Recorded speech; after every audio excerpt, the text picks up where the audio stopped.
श्री गणेशाय नमः। श्री राधा कृष्णाय नमः। कल हमने उत्तर कांड में 80वां दोहा पढ़ा था। आज उससे आगे चल रहे हैं।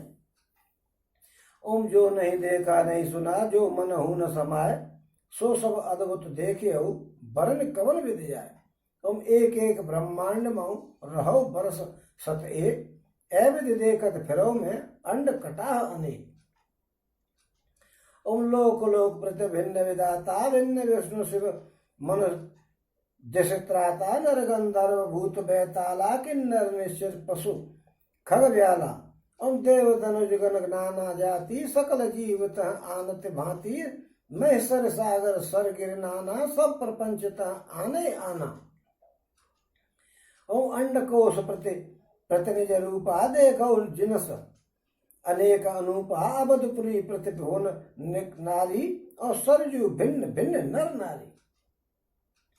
ओम जब काकभूषण जी ये बता रहे हैं गरुड़ जी को कि जब मैं उनके भगवान जी के पेट में घुस गया तो मैंने ऐसी ऐसी चीजें देखी जिनको कभी देखा ही नहीं था, न देखा था न कल्पना करी थी, न कोई मन में विचार भी आया था कि वो चीज ऐसी होती है, किसी को पता ही नहीं था। ऐसी ऐसी चीज उसमें देखी भगवान जी के अंदर, और वही सब अद्भुत सृष्टि देखी मैंने।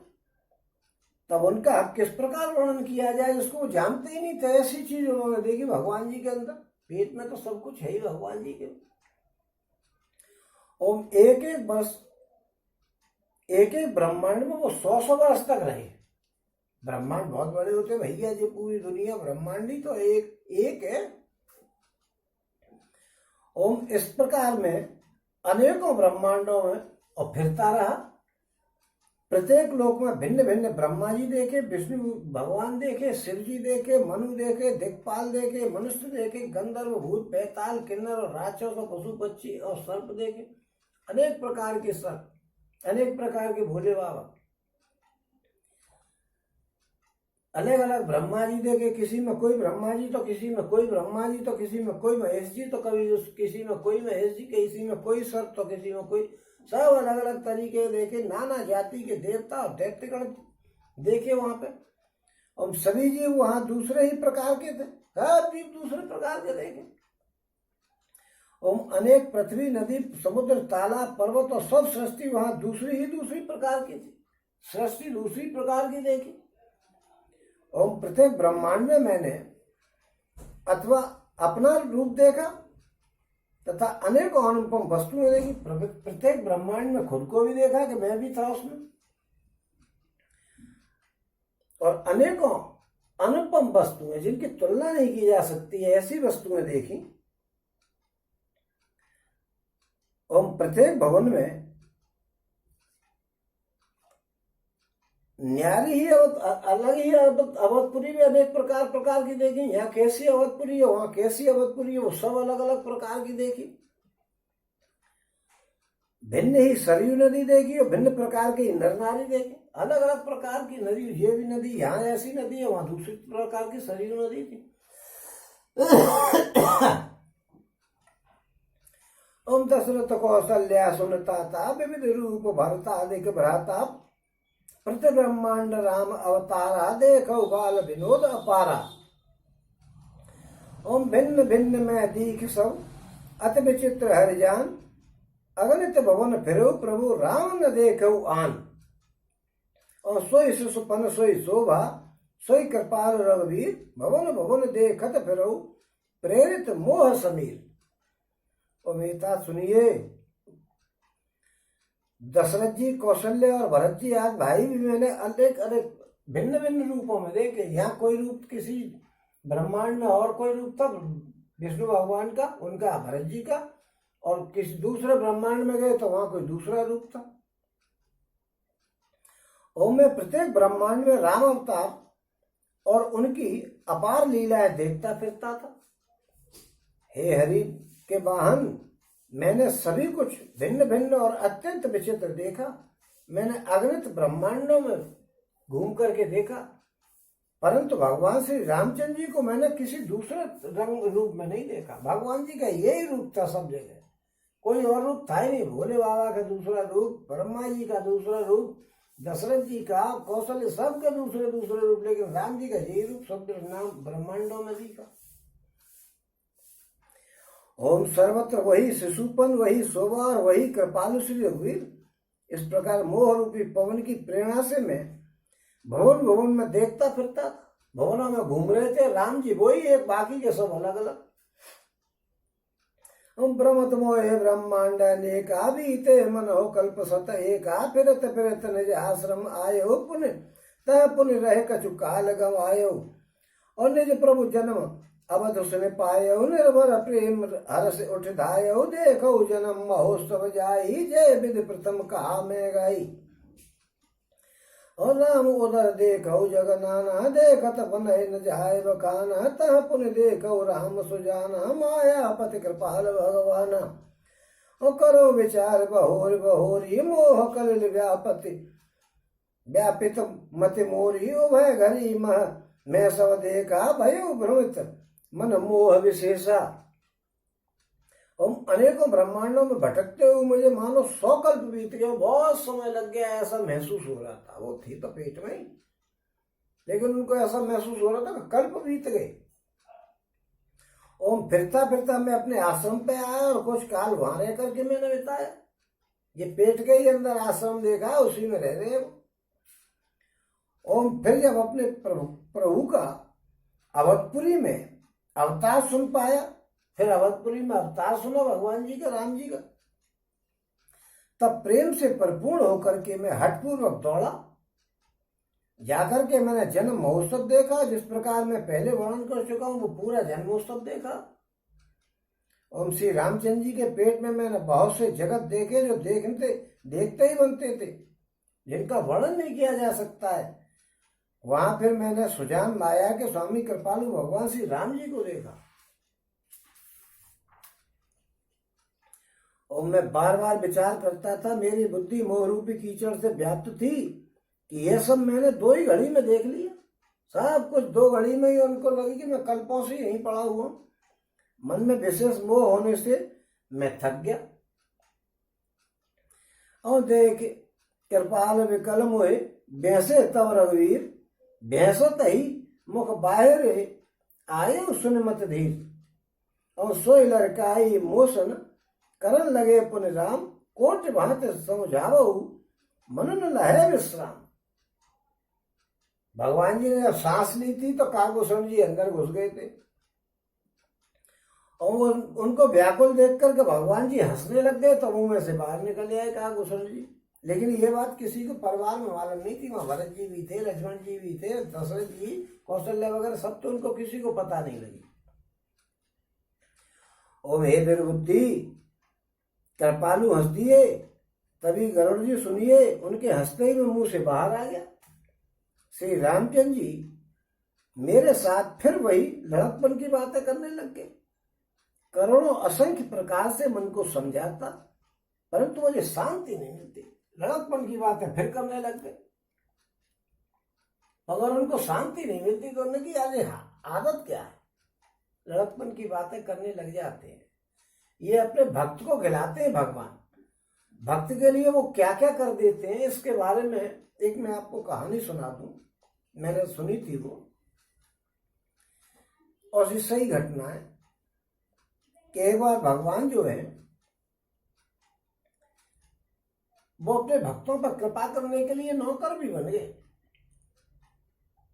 एक नामदेव नाम के भगवान के भक्त थे, और एक उनके मित्र थे त्रिलोचन नाम के। दोनों बड़ी अच्छी मित्रता थी, क्योंकि दोनों भगवान के भक्त थे। अक्सर गुरु भाई थे वो, गुरु जी उनके ज्ञानदेव जी थे। तो नामदेव जी जो है भगवान से अक्सर मिला करते थे, दर्शन हुआ करते थे उनको। तो एक बार त्रिलोचन जी ने कहा कि भाई नामदेव जी, आप यार भगवान से यूं नहीं कहते हो कि मैं भी उनके लिए परेशान हूं, एक बार मुझे दर्शन दे जाए। त्रिलोचन जी जो है वो भक्तों को, भगवान के भक्तों को भोजन कराया करते थे।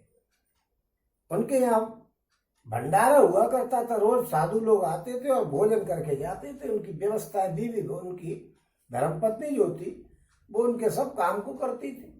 और वो भी लगे रहते थे। त्रिलोचन जी ने कहा कि महाराज अरे यार तुम हमारे प्रेमी हो यार, तुमने कभी भगवान से ये नहीं कहा कि एक बार हमको भी दर्शन दे दे? तुम्हें तो 50 बार भगवान दर्शन दे चुके यार, मेरे बारे में कुछ तो सोचो कि मैं तुम्हारा मित्र हूं यार, और भगवान के दर्शन के लिए मैं फड़फड़ा रहा हूं। नामदेव जी ने कहा भाई ठीक है, इस बार मिलेंगे तो मैं तुम्हारा जिक्र कर दूंगा। नामदेव जी जो है वो कहीं जा रहे थे किसी गांव में, दूसरे गांव में काम था उनको, और इधर जो त्रिलोचन जी थे वो भक्तों को जो है भोजन कराया करते थे। उनके यहाँ रोज भंडारा चलता था, किसी प्रकार की कोई कमी नहीं थी, काफी धन था, और सब भंडारे की व्यवस्था करते थे पति पत्नी दोनों मिलकर के।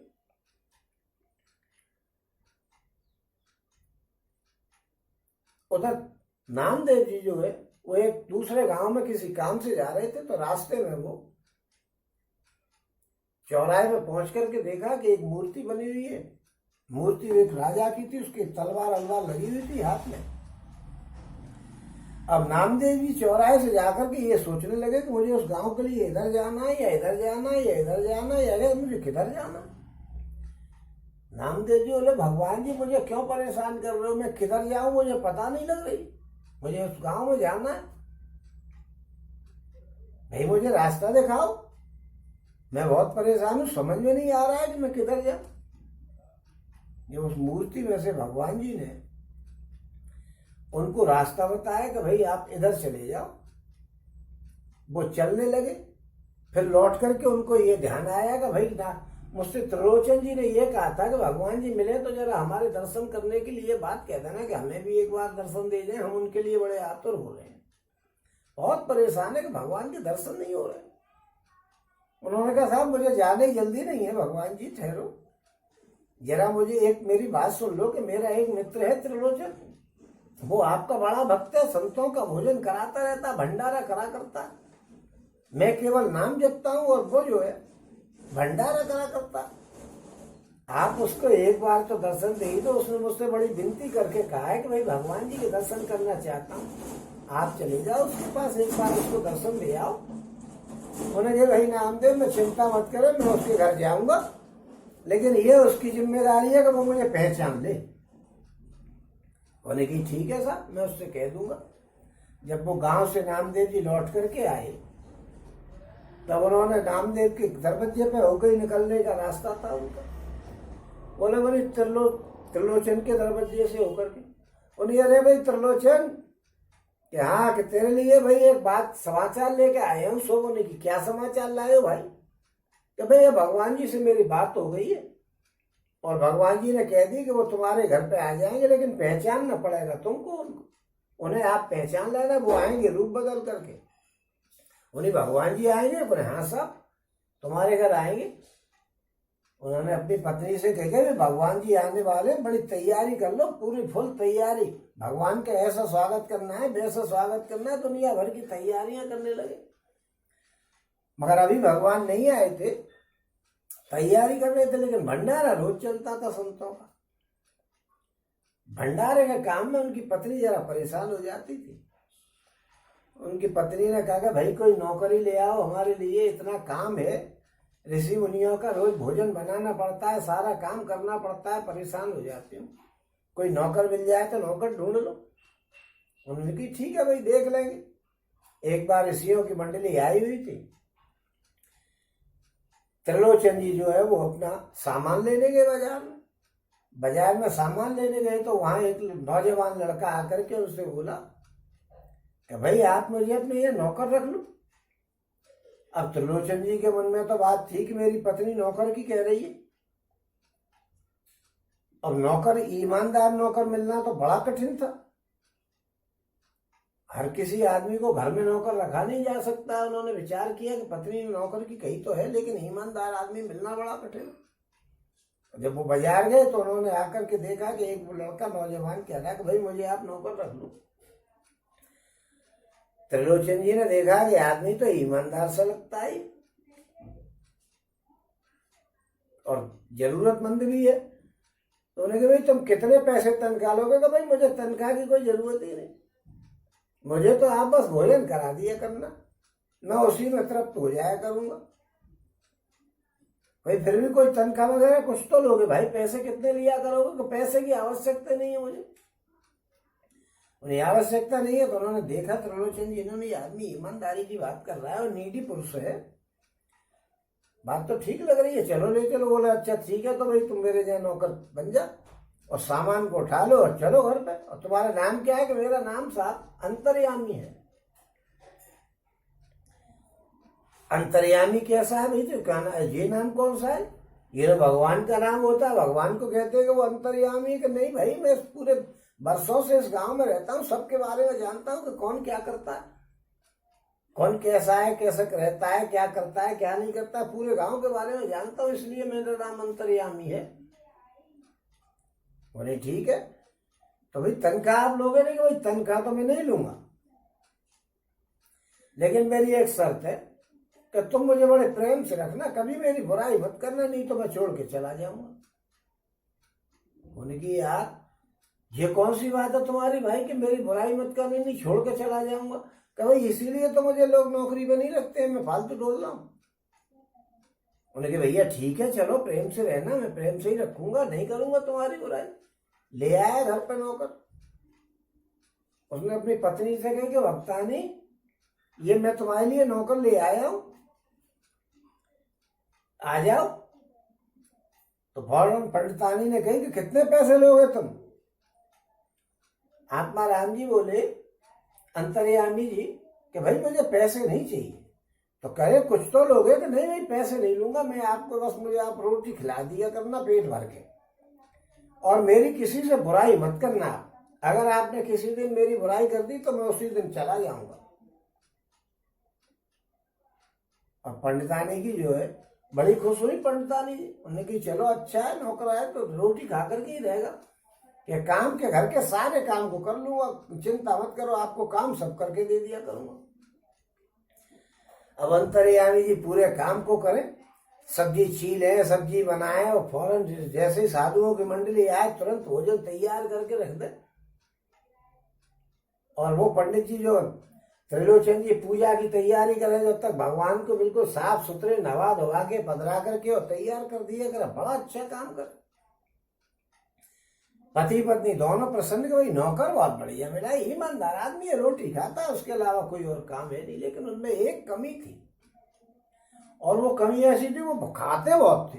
देखो भगवान को किसी न किसी बहाने से तो जाने के लिए कोई तो बहाना चाहिए कि यहाँ से जाऊंगा कैसे, एक जगह पे रह गए तो और जगह का काम भी तो करना होता है। जैसे वर मांगते थे पहले दैत्य वगैरह या जो भी होते थे, वो वर मांगते थे तो भगवान जी से तो अमृत तो मांगते थे, तो वो कोई ना कोई गुंजाइश का तो छोड़ ही लेते थे जिससे इसका मारने का प्लान पूरा हो जाए। जैसे हिरण्याकश्यप में महाराज मांगा था वर कि मुझे अमर कर दो, कि अमर नहीं करेंगे साहब, और कुछ मांग ले तो हमने कि मैं रात में नहीं मरूं, दिन में नहीं मरूं, किसी महीने में तुम्हारे में नहीं मरूं, तुम्हारे हाथ के बनाए हुए किसी आदमी से नहीं मरूं, सुबह नहीं मरूं, रात को नहीं मरूं, पूरी शर्तें लगा दी, किसी आदमी से नहीं मरूं, किसी बीमारी से नहीं मरूं, किसी और दानव दैत्य से हार नहीं मानूं, सब तरीके के वरदान मांग लिए, तो भी उनको मारने के लिए कुछ तो गुंजाइश छोड़नी थी। इसीलिए ऐसे ही भगवान जी ने यहाँ से जाने के लिए गुंजाइश छोड़ दी थी। ये कह दिया था कि मेरी बुराई किसी से मत करना, आप मेरी बुराई करेंगे तो मैं गायब हो जाऊंगा। उन्हें ठीक है भाई। तो पत्नी जो है पंडित जी की पंडितानी जो है बड़ी प्रसन्न होगी, वो सब काम को कर लिया करे। नौजवान लड़का बड़े बेफिक्र होकर के, त्रिलोचन जी कहीं काम से गए हुए थे, वो भी पत्नी जो थी उनके, वो बहुत हार थक के थोड़ी सी परेशान हो गई थी काम से, क्योंकि वो खाते कितने थे, इतना खाते थे कि वो बनाते बनाते परेशान हो जाती थी, वो खाते खाते नहीं परेशान होते थे। घर के सामान सब खत्म हो जाता था, आटा जितना गूंथती थी वो सबको खा जाते थे, फिर भी उनका पेट नहीं भरता था। वो बड़ी परेशान थी कि ये आदमी क्या है, नौकर है कि बीमारी है, इतना खाता है कि सबको खा जाता है, तो बनाते बनाते परेशान। वो इसी से थोड़ा सा परेशान हो जाती थी, परेशानी के बनाते बनाते थक जाती थी, क्यों उधर तो वो भंडारा करके चुकती थी। घर की सफाई वफाई तो खैर नौकर सब बाबू करा ही देते थे, लेकिन फिर भी काम तो काम है। और फिर महिलाएं तो अक्सर जल्दी परेशान हो जाती हैं। लेकिन वो भक्त बहुत थी, ऐसा नहीं था कि वो भक्तानी नहीं थी, भक्तानी थी, अपने पति के सहयोग में लगी रहती थी। एक बार वो जरा टाइम निकाल करके भोजन करा करके अंतर्यामी जी को और अपनी सहेली के पास गई। सहेली की, अरे भाई आइए, बहुत दिन बाद आई हो, क्या बात है? अब तो तुमने नौकर भी रख लिया, अब भी तुम्हारे निकलना नहीं होता, और फिर अभी तुम्हारे चेहरे पे कैसे मतलब कुछ थकावट सी महसूस हो रही है। भाई काम का लोड नहीं है तो तुम्हें चेक हो जाना चाहिए, और तुम ऐसी थकी थकी सी परेशान सी लग रही हो। और नहीं, कोई परेशानी नहीं, कहीं कोई बात तो ऐसी होगी। क्यों भाई, जब नौकर है सब काम कर लेता है तो तुम पे काम का कोई लोड नहीं, तो भी तुम परेशान हो रही हो, ऐसी लग रही मुझे। उनके मन में आई कि नहीं कि उसको बात बता दूं। देखो महिलाओं में क्या है कि महिला थोड़ा सा, महिला से महिला बात करती तो बुराई भलाई की बात करेगी जरूर, ये महिलाओं का एक माइनस पॉइंट है। उनके मन में आई कि इनसे कह दूं कि वो खाता बहुत है, लेकिन फिर सोची कि अरे मैंने कह दिया तो वो भाग जाएगा, उसकी ये शर्त है कि मेरी बुराई मत करना। उन्होंने नहीं, कोई बात नहीं है, कोई बात नहीं। तो वो महिला जिद पड़ेगी, अरे भाई कुछ तो बता, कोई बात तो है। कहते कहते क्या कह रही थी, तो कहते कहते रुक गई। भाई बात को तो बता, क्या बात है? तो फिर तेरा चेहरा कैसे उदास सा है? बोली कि उदास की कोई बात नहीं है, नौकर तो बहुत बढ़िया है, सारा काम कर लेता है, सब्जी बना लेता है, रोड पूड़ी वूड़ी सब व्यवस्था भोजन की कर देता है, परोस देता है, 2 मिनट में सब काम कर लेता है। लेकिन उसमें एक कमी है। उन्हें की क्या कमी है, बता तो सही। नहीं मैं बता नहीं रही, करे बता तो सही क्या कमी है भाई। उन्हें की उसमें ये कमी है कि वो खाता बहुत है, खाने पे आ जाए तो उसका पेट नहीं भरता। मैं बनाते बनाते परेशान हो जाती हूँ, घर का सारा सामान खत्म हो जाता है, लेकिन उसका पेट नहीं भरता, बड़ी परेशानी। यही एक उसका दोष है, और उसमें कोई बात नहीं। भगवान जी ने सुना कि ये मेरी बुराई कर रही है, भगवान जी वहां से गायब हो गए। और वो अपनी सहेली के पास बैठ करके 10 मिनट और वहां से आई घर पे। उसने आवाज लगाई, करे आत्माराम, वो अंतर्यामी के अंतर्यामी, अब अंतर्यामी गायब हो चुके थे। वो आवाज लगाते लगाते हर एक कमरे में ढूंढने लगी कि अंतर्यामी किधर गया, अंतर्यामी किधर गया। उधर जो सामान लेने गए हुए थे काम से, त्रिलोचन जी वो आए। उन्हें भाई क्या बात है, अंतर्यामी नहीं दिख रहा? कह रहे अंतर्यामी कोई मैं ढूंढ रही। तो कहाँ गया? कि पता नहीं है, बहुत देर से मैंने नहीं देखा। तो उन्हें कि तूने कुछ कही होगी उससे? कि नहीं, मैंने तो उससे कुछ नहीं कही है। कि नहीं, ऐसी बात नहीं, डांट फटकार लगाई थी क्या? नहीं, डांटा भी नहीं है मैंने, फटकारा भी नहीं है। तो मैंने कहीं किसी से बुराई तो नहीं करी है? अरे मैंने बुराई तो नहीं करी है, मैं पड़ोसन के घर गई थी तो वो यूं पूछ रही थी कि तू थक कैसे रही है, तो मैंने उससे केवल इतना कहा है कि भाई वो जो अंतर्यामी नौकर है वो खाता बहुत है, यही उसकी एक कमी है, और कोई कारण नहीं। बस इतना खाता, करे लो कर लो। मैंने तो तुमसे कहा था कि तुम उसको इस तरीके से उसकी कोई बुराई मत करना। तुमने बुराई कर दी और वो भाग गए, चले गए। अब बताइए, बड़ी मुश्किल से तो इतना बढ़िया नौकर मिला था कि सारे काम को कर लेता था, और अब वो तुमने उसकी बुराई करके भगा दिया। जब तक उनकी चिरांसी चल रही थी तभी उनके मित्र नामदेव जी आ गए। कह रहे भाई त्रिलोचन जी है क्या? अरे वो भाग करके दौड़ के दरवाजे पे आए कि यार क्या बताऊं, बड़ा परेशान चल रहा हूं। तो क्या बात हो गई कि नौकर तुम्हारे सब काम को कर रहा है? कि भाई नौकरी तो भाग गया। कि कैसे? कुछ मत पूछो, नौकर अपने आप जाने कैसे चला गया यार। वो बड़ा अच्छा नौकर था, सारे काम को कर लेता था, पूरी दावत तैयार कर देता था, परोस देता था, और साधु साधु संत जो है काम कर लेते थे, खा पी लेते और आनंद से रहते थे, और इसको भी कोई परेशानी नहीं थी। बोले यार तुमने ही तो उसकी बुराई करी है और तुम उसको पहचान नहीं पाए। वो कोई नौकर थोड़ा ही था, वो तो भगवान कन्हैया जी थे। बोले क्या कह रहे हो कि वो तो भगवान थे? वो तो तुम्हारे साधुओं की सेवा करने से प्रसन्न होकर के और तुम्हारे घर आए थे और तुम्हारे नौकर बन गए थे। अब तुमने उसकी बुराई इन्होंने वहां जा करके की थी और उन्होंने अपने घर पे, आपके ही घर पे बैठ करके सुन ली। इसका मतलब कोई और तो नहीं हो सकता। भगवान ही तो ऐसा सुन लेंगे, क्योंकि उनकी एक आदत है, कबिन पद चले सुने बिन काना और कर बिन करम करे बिन नाना। वो बिना कानों के ही सुन लेते, वहां नहीं थे फिर भी उन्होंने सुन लिया। ये तो आप जानते ही हो भाई कि यार मुझसे तो बड़ी गलती हो गई, वो भगवान थे मैं पहचान नहीं पाया। दोनों पति पत्नी रोने लग गए, बैठ गए, फिर पे आ गए कि भाई नामदेव जी हमारे ऊपर कृपा करो, तुम हमारे मित्र हो। अच्छा, नामदेव जी से जब मुझे कह रहे थे कि भाई वो नौकर भाग गया है, तो नामदेव जी हंसने लगे। बोले कि यार वो नौकर बहुत अच्छा था और वो चला गया यार, और इस पत्नी ने हमारी ने ऐसे ऐसे कह दी। तो और जोर से हंसने लगे। तो उन्होंने नामदेव जी से यूं कही कि यार हम इतने दुखी हो रहे हैं और तुम हंस रहे, कैसे मित्र हो तुम हमारे। तो उन्होंने कहा भाई कोई और थोड़े थे, वो तो भगवान थे, तुम उनको पहचान नहीं पाए। और मैंने तो तुम्हें बताया था कि पहचानना तुम्हें ही पड़ेगा। अब तो वो रोने लग गए, धोने लग गया कि भगवान के साथ हमने कितना गलत व्यवहार किया। हम उनको केवल भोजन ही तो खिलाते थे और हमें उनकी सेवा करनी चाहिए थी, वो हमारी सेवा में लगे हुए थे। बड़े परेशान हुए, रोने धोने लग गए।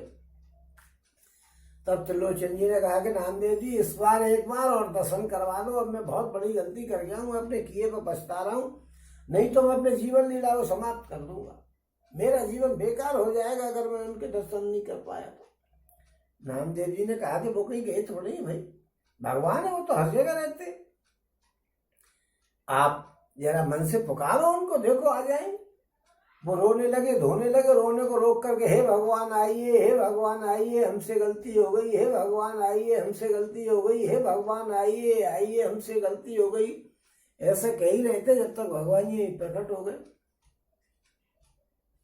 कि क्या बात है करे भाई, देखो अब आप हमको छोड़ करके मत जाइए, हम पे बड़ी गलती होगी। पैरों में गिर पड़े भगवान जी के, वो रोना धोना बंद नहीं हुआ। उनके आंसू दोनों पति पत्नी के उनके पैरों को भिगो दिया, आंसू बहा बहा करके कि आप हमको छोड़ के मत जाना।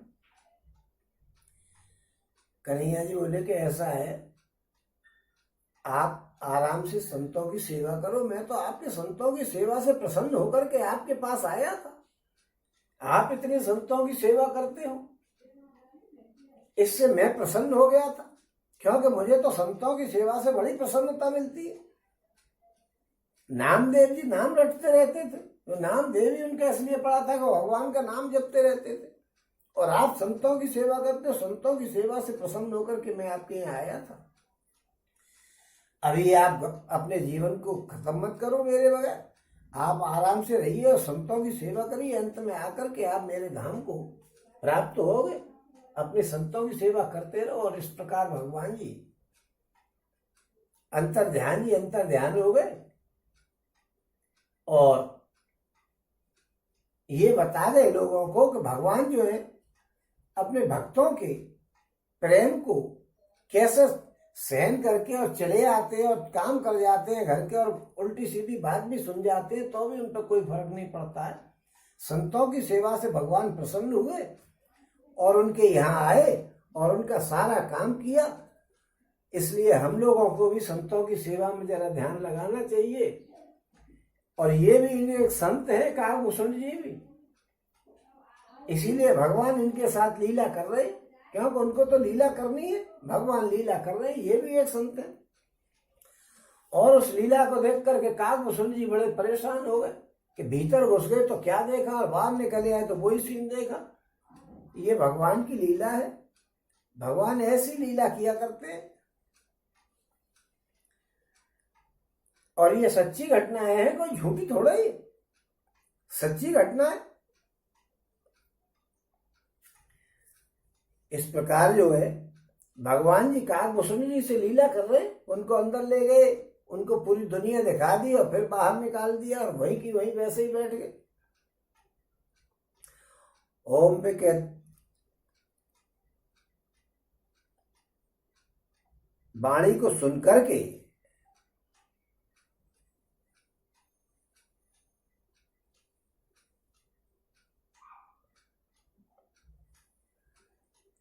वो जो है बाहर निकल आए। कहा कुसुंडी जी?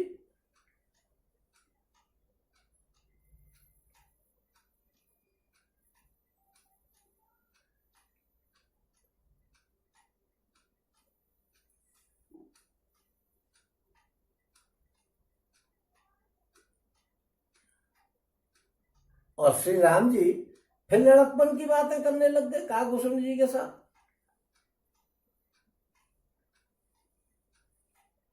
लेकिन उनके मन में शांति नहीं आती थी कि ये हो क्या गया, कैसे में घुस के क्या देखा मैंने और मैं फिर वहीं की वहीं हूं। ओम देख चरती है सो प्रभुताई, समुझत देह दशा विसराई, धरन परे मुख आवन बाता, त्राहे त्राहे आरत जन त्राता। और प्रेमा कुल प्रभु मोहे बिलो की, निज माया प्रभुता तवरो की, कर सरोज प्रभु मम सिर धरेऊ, दीन दयाल सकल दुख हरेऊ। और कीन राम मोहे विगत विमोहा, सेवक सुखद कृपा संदोहा, प्रभुता प्रथम विचार विचारी, और मन में होए हर्षोत भारी। ओम श्री रामचंद्र जी मेरे साथ फिर वही लड़कपन की बातें करने लग गए। मगर मैंने करोड़ों प्रकार से अपने मन को समझाया, लेकिन मन में कोई बात ठहरी नहीं। ओम फिर काकभूषण जी कहते हैं कि ये बाल चरित देख करके और पेट के अंदर की बातें समझ करके, उस प्रभुता का स्मरण करके मैं शरीर के सुख भूल गया और हे आर्तजनों के रक्षक रक्षा कीजिए पुकारता हुआ पृथ्वी पर गिर पड़ा। मुख से कोई बात नहीं निकलती थी। तदनंतर प्रभु ने मुझे प्रेम बेहल देख करके अपनी माया की प्रभुता जो है खींच ली, माया खींच ली। प्रभु ने अपना कर कमल मेरे सिर पर रखा और दीन दयालु ने मेरा संपूर्ण दुख हर लिया। एक बार सिर पर हाथ फेरा कि सबने दुख दूर। ओम सेवकों को सुख देने वाले कृपालु के समूह, कृपा के समुद्र श्री राम जी ने मुझे मोह से सर्वदा रहित कर दिया। सेवकों को सुख देने वाले नौकर बन के आए थे, अभी मैंने आपको बताया, मैंने भी सुनी, मैं सुनता भी हूं और समझता भी। ऐसा नहीं कि आप लोगों को ही सुना रहा हूं या भगवान जी को या हनुमान जी को ही सुना रहा हूं, मैं भी सुनता हूं, मैं भी सुनता हूं। मुझे भी सुनकर समझने में बड़ा आनंद आता है। अगर समझ में बात नहीं आएगी तो फिर इसके पढ़ने से क्या फायदा। ओम सेवकों को सुख देने वाले कृपा के समूह श्री राम जी ने मुझे मोह से सर्वदा रहित कर दिया। उनकी पहले वाली प्रभुता को विचार करके मेरे मन में बड़ा भारी हर्ष हुआ कि भगवान जी की क्या झटकेबाजी है। ओम भगत वचलता प्रभु के देखी, उपजा मम और प्रीत विशेषी, और सजल नयन पुलकित कर जोरी, कीने बहु विधि विनय बहुरी। ओम प्रभु की भक्त वत्सलता देख करके मेरे हृदय में बहुत ही प्रेम उत्पन्न हो गया। भक्तों की वत्सलता, भक्तों के ही तो रखवाले थे, भक्तों के चक्कर में ही तो नौकर बन के आए थे। भक्तों का बड़ा ख्याल रखते हैं भगवान जी। हमें भक्त बन करके तो देखना चाहिए। हम लोग भक्ति नहीं बनते, हम ड्रामा करते। कथा सुनने जाएंगे कहीं हो रही होगी तो बड़े भारी पट्टेदार साड़ियां पहन के महिलाएं जाएंगी, और पुरुष जाएंगे तो बड़ी मुश्किल से जाएंगे काम को छोड़ करके, और सबको ये दिखाते हुए जाएंगे कि साहब हम तो कथा सुनने जा रहे हैं बाकायदा। क्योंकि जिससे लोगों को ये पता लगे कि हम कितने धार्मिक हैं और हम कथा सुनने जाते हैं। कथा क्या सुन के आए इसका कोई मतलब नहीं। क्या सुनने जा रहे हैं, क्या सुन के आए और क्या मतलब पड़ा उसका, क्या उनका अपने जीवन पर असर हुआ, इन बातों से कोई मतलब नहीं। लेकिन वो जनता को दिखाने जाएंगे कि हम कथा सुनने जा रहे हैं, हम बड़े भारी धार्मिक हैं। मंदिर पर पूजा करने जाएंगे तो मंदिर पर जाते ही हनुमान जी के पैरों में से तिलक लगाएंगे और निकल करके आएंगे। लोगों को ऐसा महसूस होगा कि अरे साहब पूजा करके आ रहा है, कि तिलक लगा हुआ दिखेगा, लोट में हाथ में एक लोटा दिखेगा पानी का। इधर से जाएंगे, घर से पानी लेकर के जाएंगे और उधर से चले आ रहे होंगे, नवे तो होने के बाद लोग देखेंगे भाई भगवान की पूजा करके आ रहे हैं और टीका लगा हुआ होगा माथे पर, तो ये दिखा देंगे हम जाने कितने बड़े भक्त हैं। मन में क्या है, क्या पल्ले पड़ी, कथा क्या सुनी क्या नहीं सुनी, इससे कोई मतलब नहीं है। वो तो केवल जनता को दिखाना है। हमारी तरह कि कोने पे बैठ गए सड़क के सहारे और कथा कहने लग गए कि लोग सुने कि पंडित जी भाई कथा कहते हैं, बड़े भारी कथावाचक है पंडित जी, बड़े अच्छी अच्छी कथा कह रहे हैं, सवेरे ही पूजा करते हैं, लोगों को ये पता लग जाए। ये दिखाने के लिए जैसे हम बैठ जाते हैं ऐसे ही वो भी बस पूरा दिखाते हैं, उनके मन में कोई कथा का लेस मात्र भी असर नहीं होता है। हम विचार करते करते परेशान है कि कैसे असर हो, लेकिन लोगों को दिखाने, मुझे भी दिखाने की आदत है। अब मेरी मजबूरी भी ये है कि अंदर कहीं ऐसी जगह नहीं है जहाँ भगवान जी की मूर्ति बनवाई है, तो मुझे भी नहीं पता थी कि एक दिन ये सड़क के सहारे बिल्कुल ऐसा आ जाएगा। लेकिन अब वो दिखाने का सीन ही रह गया। पूजा और भक्ति है का नहीं, भक्त के यहाँ तो भगवान नौकर बन के आ जाते हैं, उनके यहाँ तो सब ऐसी विचारधारा चलती है।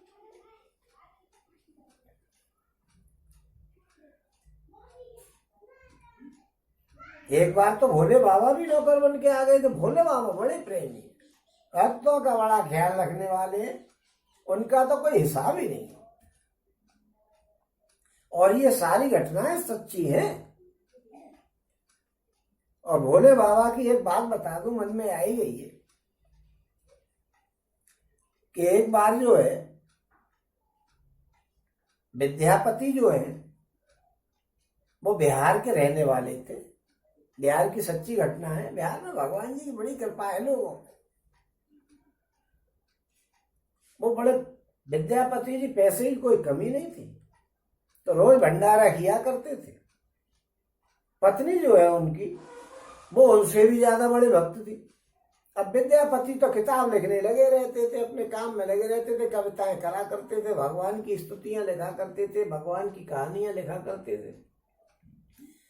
उनको घर के झंझट से कोई मतलब नहीं था। पैसा तो उन पर काफी था, कोई दिक्कत नहीं थी, तो भंडारा चलता रहता था उनके यहाँ पे। एक दिन उनकी पत्नी ने कही कि भाई आप तो जो है काम में लगे रहते हो और मैं अकेली करती रहती हूँ, आखिर में थक जाती हूँ, वही कोई एक नौकर ले आओ। बोले कि भाई ठीक है, मिल जाएगा तो बड़ी मुश्किल की बात है, ईमानदार नौकर आना चाहिए, सस्ता भी हो और काम भी पूरा करे। बोली देखो भाई नौकर तो लाओ, मेरा कुछ तो सहयोग हो, आप तो बिल्कुल सवेरे से लग जाते हो अपने काम में, भजन लिख रहे हो, कभी कभी कुछ लिख रहे हो, तो भाई कोई तो इंतजाम करो, अकेली पड़ जाती हूँ मैं। और ऋषि मुनियों का मामला, भोजन तो बढ़िया ही बनना चाहिए। जनरली भंडारे में जो है मालपुआ खीर के भोजन हुआ करते हैं। अब यूं तो पूड़ी बंटवा देते हैं लोग माता मैया के लिए, तो पूड़ी बंटवाई जाती है, लेकिन भगवान के भंडारे में तो मालपुआ खीर के भंडारे हुआ करते हैं। यूं तो हम सड़कों पे जाते हैं तो देखते हैं लोगों ने पूड़ी और सब्जी, आलू की सब्जी और पूड़ी बट रही है सड़क पे, क्या है कि माता मैया का भंडारा चल रहा है। लेकिन जो भंडारे और भी किए जाते हैं तो मालपुआ खीर चकाचक खिलाई जाती है भक्तों। एक बार विद्यापति जी सामान लेने कुछ गए तो वहां उनको एक भगवान जी जो है नौकर के रूप में मिल गए कि भाई तुम मुझे नौकर रख लो, जैसे पहले मैंने कहानी बताई है नौकर की। उन्हें भाई क्या बात है, कितने पैसे लोगे? कि नहीं पैसे नहीं लूंगा, आप बस मुझे भोजन करा दिया करना और मुझे कोई जरूरत नहीं, ऐसे ही क्या जरूरत है। क्या नाम है तुम्हारा? कि हमारा नाम उगना है। उन्हें अच्छा का चलो साहब। विद्यापति ने आकर के अपनी पत्नी से कहा करे भैया पत्नी जी, करी हाँ साहब कि तुम्हारे लिए मैं नौकर ले आया हूँ, अब देखो काम को संभालो, मैं अपने काम में लगा हुआ हूँ। उन्हें ठीक है साहब।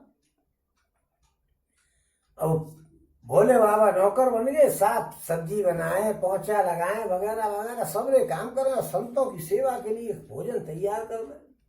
विद्यापति अपने काम में लगे रहते थे।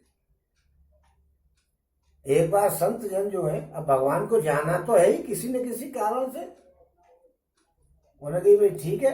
उन्हें पंडितानी ने पूछी क्या बात है? बस कुछ नहीं, आपको यह काम करूंगा और मुझे भोजन करा दिया करना। उन्हें ठीक है ना, सबरा काम करे। पत्नी बड़ी प्रसन्न।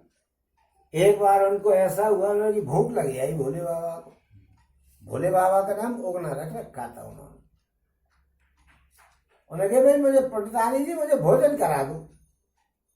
पंडितानी बोली कि अभी साधु लोग खाना खा करके गए, मैं बहुत परेशान हो गई हूँ, अब तुझे भोजन करा दूं, पहले भोजन खा के गए, घर की सफाई हो जाने दे, उसके बाद खिलाऊंगी तुझे। विद्यापति जी अपने काम से बाजार गए हुए थे। उन्हें कही क्या बात है भाई, मुझे तो बहुत भूख लग रही। कह रहे तू किसी काम का तो है नहीं, काम करता नहीं, मैं काम में लगी हुई हूँ, तुझे खाने के लिए बड़ी पड़ती है। मैं काम करने से पहले पूरी सफाई वफाई करने के बाद ही भोजन दूंगी तुझे। अब भोले बाबा का तो जाना ही था निकल के। उन्होंने कहा भाई क्या बात है। अरे कि माता मुझे तो बहुत भूख लग रही। तो हमने जो है चूल्हे में से जलती हुई एक लकड़ी निकाली। गुस्सा आ गई इनको कि बहुत खाने की कह रहा। कहला मैं तुझे ठीक करती हूँ, मैं तुझे भोजन कराती हूँ। जब तक वो लकड़ी लेके आई जलती हुई, जब तक विद्यापति आगे वो नहीं क्या बात। अच्छा उन्होंने एक शर्त लगा दी थी। हुआ क्या था कि विद्यापति जो है वो राजा के यहाँ एक उसमें जा रहे थे प्रोग्राम में। राजा महाराज ने बुलाया था, तो विद्यापति महाराज के पास जा रहे थे। तो उन्हें कही भाई रघुनाथ तू मेरे साथ चलेगा कि मैं तो आपका सेवक हूँ, आप जहाँ ले जाओगे मैं चलूंगा, मैं तो आपको बिल्कुल तैयार हूँ। तो वो महाराज और रघुनाथ दोनों जने जा रहे थे। मैं महाराज से विद्यापति और रघुनाथ। तो विद्यापति जी को रास्ते में गर्मी बहुत थी, प्यास लगी। तो उन्होंने कही यार रघुनाथ कहीं से पानी ला, मैं जब तक इस पेड़ के नीचे बैठा हुआ हूँ तू कहीं से पानी ले, पानी की जुगाड़ कर ले। बोले ठीक है साहब लाता हूं। अब विद्यापति पेड़ के नीचे बैठ गए, और पेड़ के नीचे बैठे बैठे भोले बाबा ने सोची कि यार मैं पानी लेने कहाँ जाऊं। उन्होंने अपनी जटाएं खोली, उसमें से गंगा जी निकली और एक लोटा पानी भर के गंगा जल में से और लेकर के उगना और जो उनके पास आ गया। कभी लो साहब। विद्यापति ने पानी पिया, उन्हें भैया ये तो अमृत के समान गंगा जल है, ये इतना बढ़िया पानी कहाँ से ले आया। और ये गंगा जल है, गंगा जी यहाँ इस क्षेत्र में है नहीं, बिहार के क्षेत्र में गंगा जी नहीं है उस क्षेत्र में जहाँ वो रहते थे। उन्हें भाई ये गंगा जी यहाँ है नहीं, और गंगा जल यहाँ कहाँ से आ गया। तो उन्होंने पूछी कि भाई ये पानी कहाँ से लाया हो ना। कह रहे साहब आपकी कृपा है सब जगह, जहाँ आप चाहो वहीं पर। ये तो गंगा जल है, गंगा जल कहाँ से आ गया। आप जहाँ चाहोगे माँ गंगा जी प्रकट हो जाएंगे, आपकी कृपा है ये तो सब। विद्यापति समझ गए कि ये भोले बाबा हैं। उन्होंने पैर पकड़ लिए कि महाराज आप जब तक नहीं बताओगे कि आप कौन हो, मैं आगे नहीं बढ़ूंगा, ना खाना खाऊंगा ना पानी पीऊंगा। मुझे नहीं जाना है किसी से मिलने।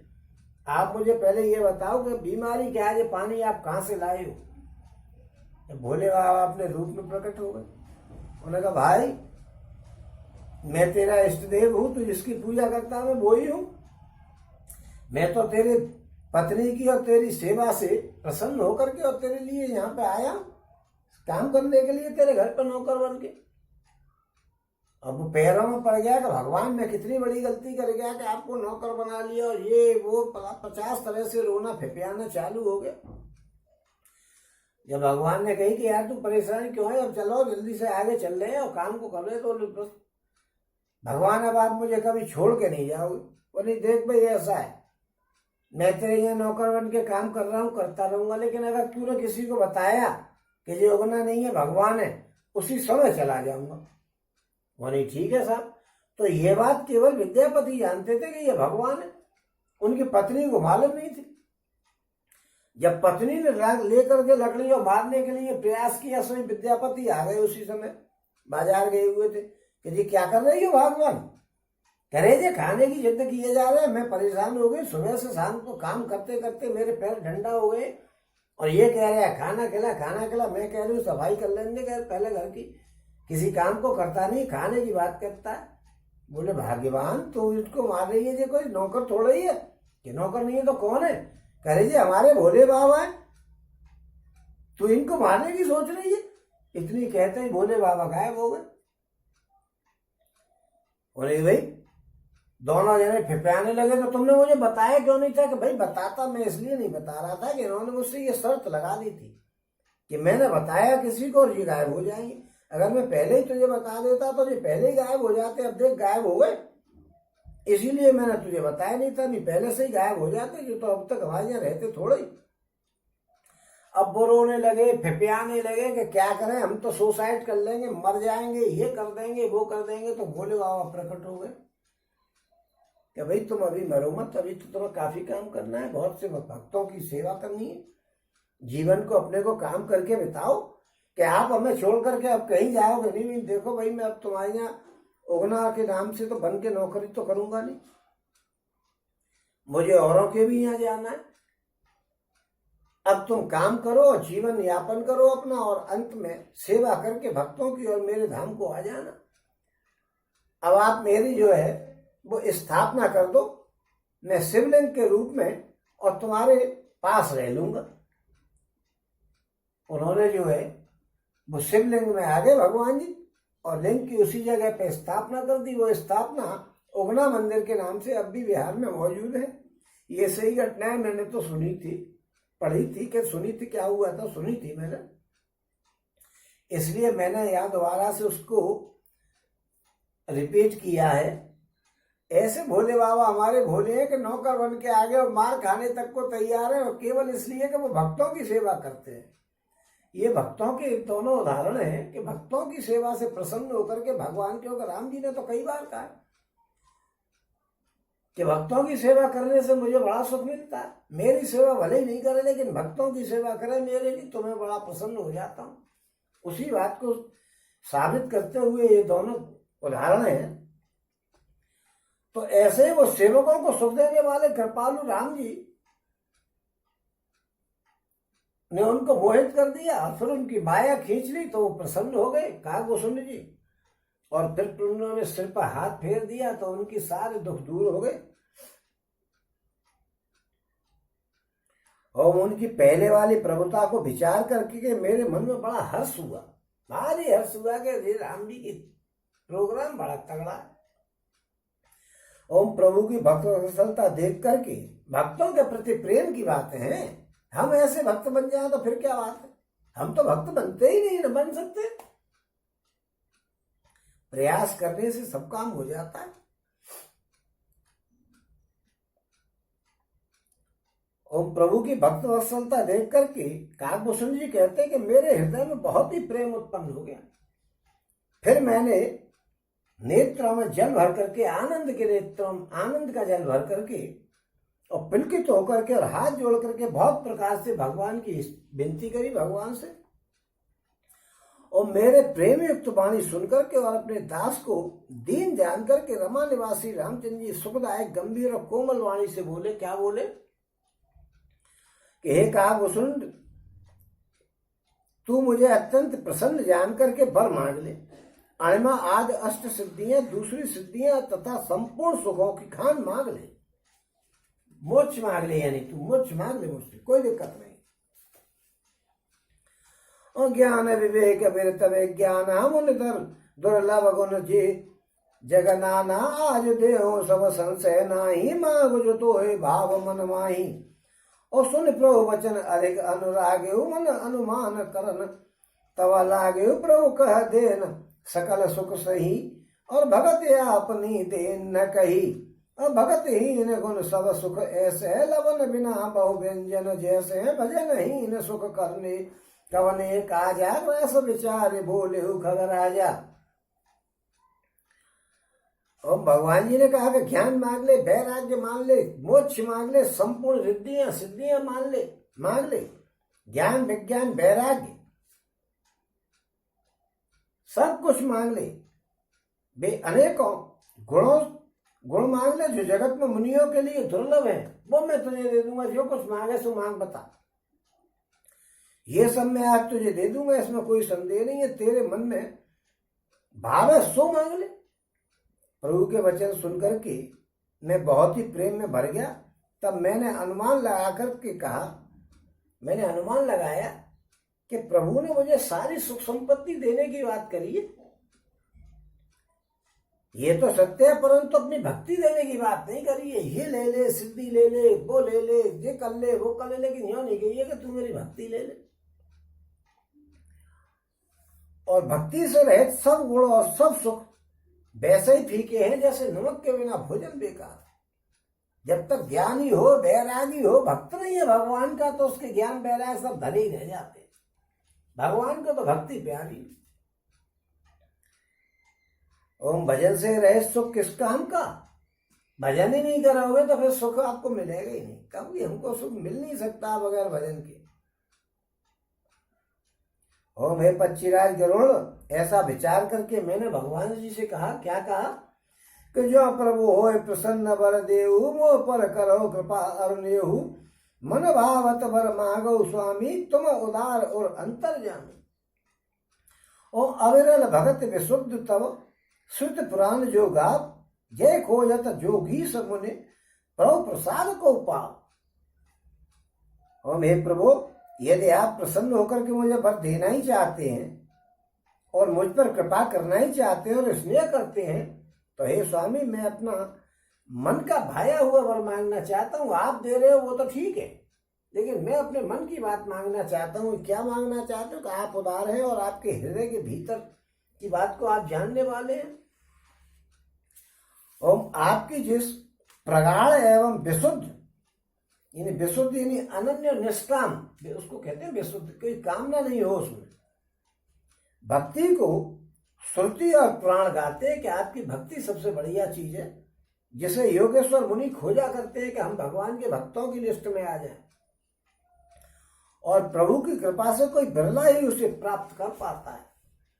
ओम भगत कल्प तरु प्रणत हित कृपा सिंधु सुख धाम, सोई निज भगत मोहि प्रभु देव दया कर राम। और हे राम जी, भक्तों के मन की इच्छित फल देने वाले, हे कल्पवृक्ष, हे शरणागतों के हितकारी, हे कृपा के सागर सुखधाम, हे राम जी दया करके मुझे अपनी वही भक्ति दे दीजिएगा जैसे संत लोग ढूंढा करते हैं कि हमें भक्ति मिल जाए। ओम एव मस्तु कह कुल नायक, बोले वचन परम सुखदायक, सुन बायस्ते सहज सयाना, काहे न मानस अस वरदाना।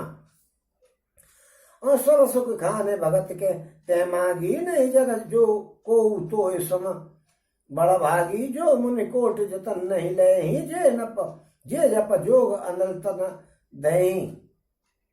और जे देख तोर चतुराई, मांगो भगत मोहे अति भाई, सुन विहंग प्रसाद अव मोरे, सब शुभ गुण बसे हैं उर तूरे। ओम भगत ज्ञान विज्ञान विरागा, जो वचरित्र रहस्य विभागा, जानवत सब ही कर भेदा, मम प्रसाद नहीं साधन खेदा। ओम भगवान जी ने एक वस्तु कहा कि ऐसा ही होगा। और यह कहकर के सूर्य वंश के स्वामी परम सुख देने वाले वचन बोले कि हे काकभूषण जी सुनो, तुम स्वभाव से ही बुद्धिमान हो, ऐसा वरदान क्यों नहीं मांगोगे? तूने सब सुखों की खान भक्ति मांग ली, जगत में तेरे समान बड़ा भाग्यशाली कोई नहीं है। वे मुनि जो जप और योग के अग्नि से शरीर को जलाया करते हैं, करोड़ों यत्न करके भी जिनको मेरी भक्ति नहीं मिल पाती है, और वही भक्ति तूने मांग ली। तेरी चतुराई देख करके मैं तुझ पर रीझ गया। यह चतुराई तेरी मुझे बहुत ही अच्छी लगी है।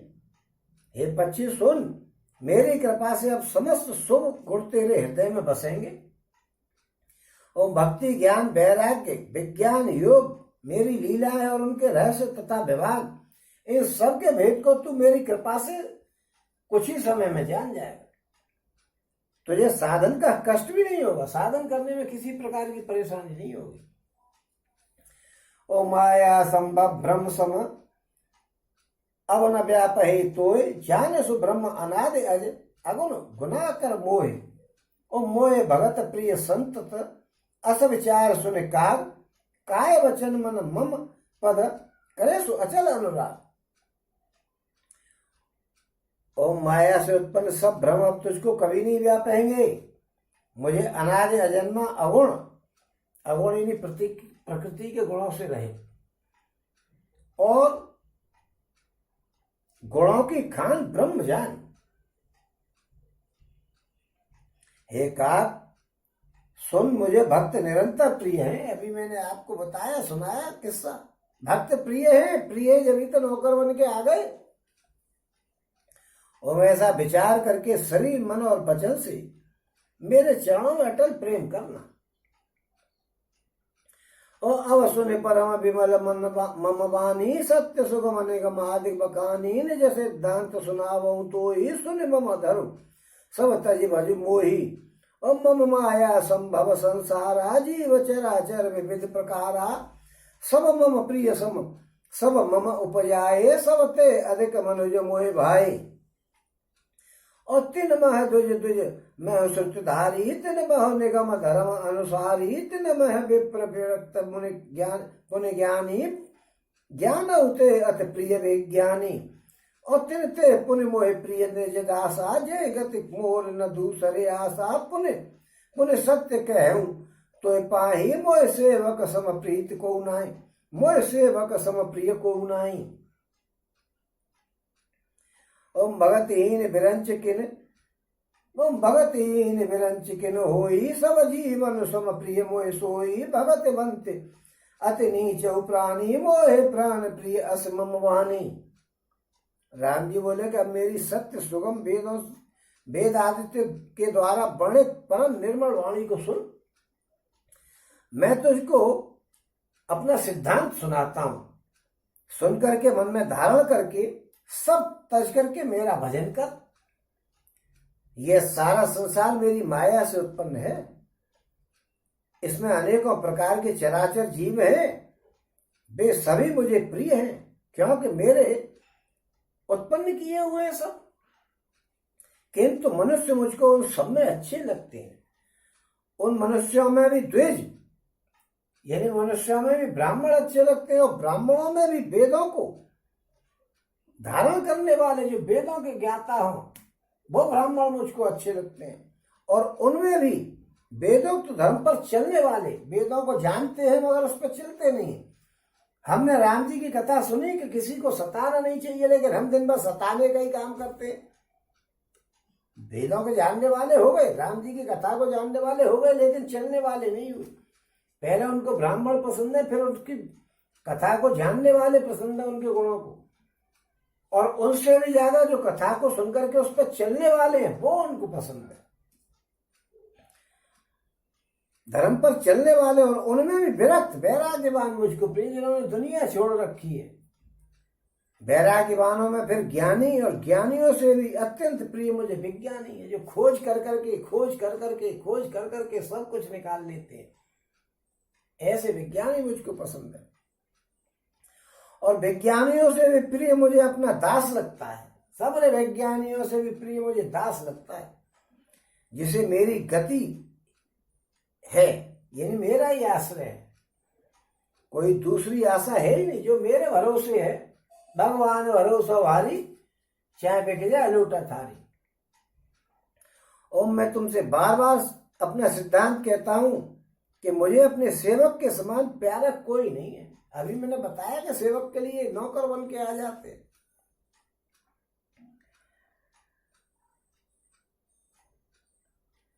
ओम भक्तिहीन ब्रह्मा ही क्यों नहीं हो, वो मुझे सब जीवों के समान प्रिय है।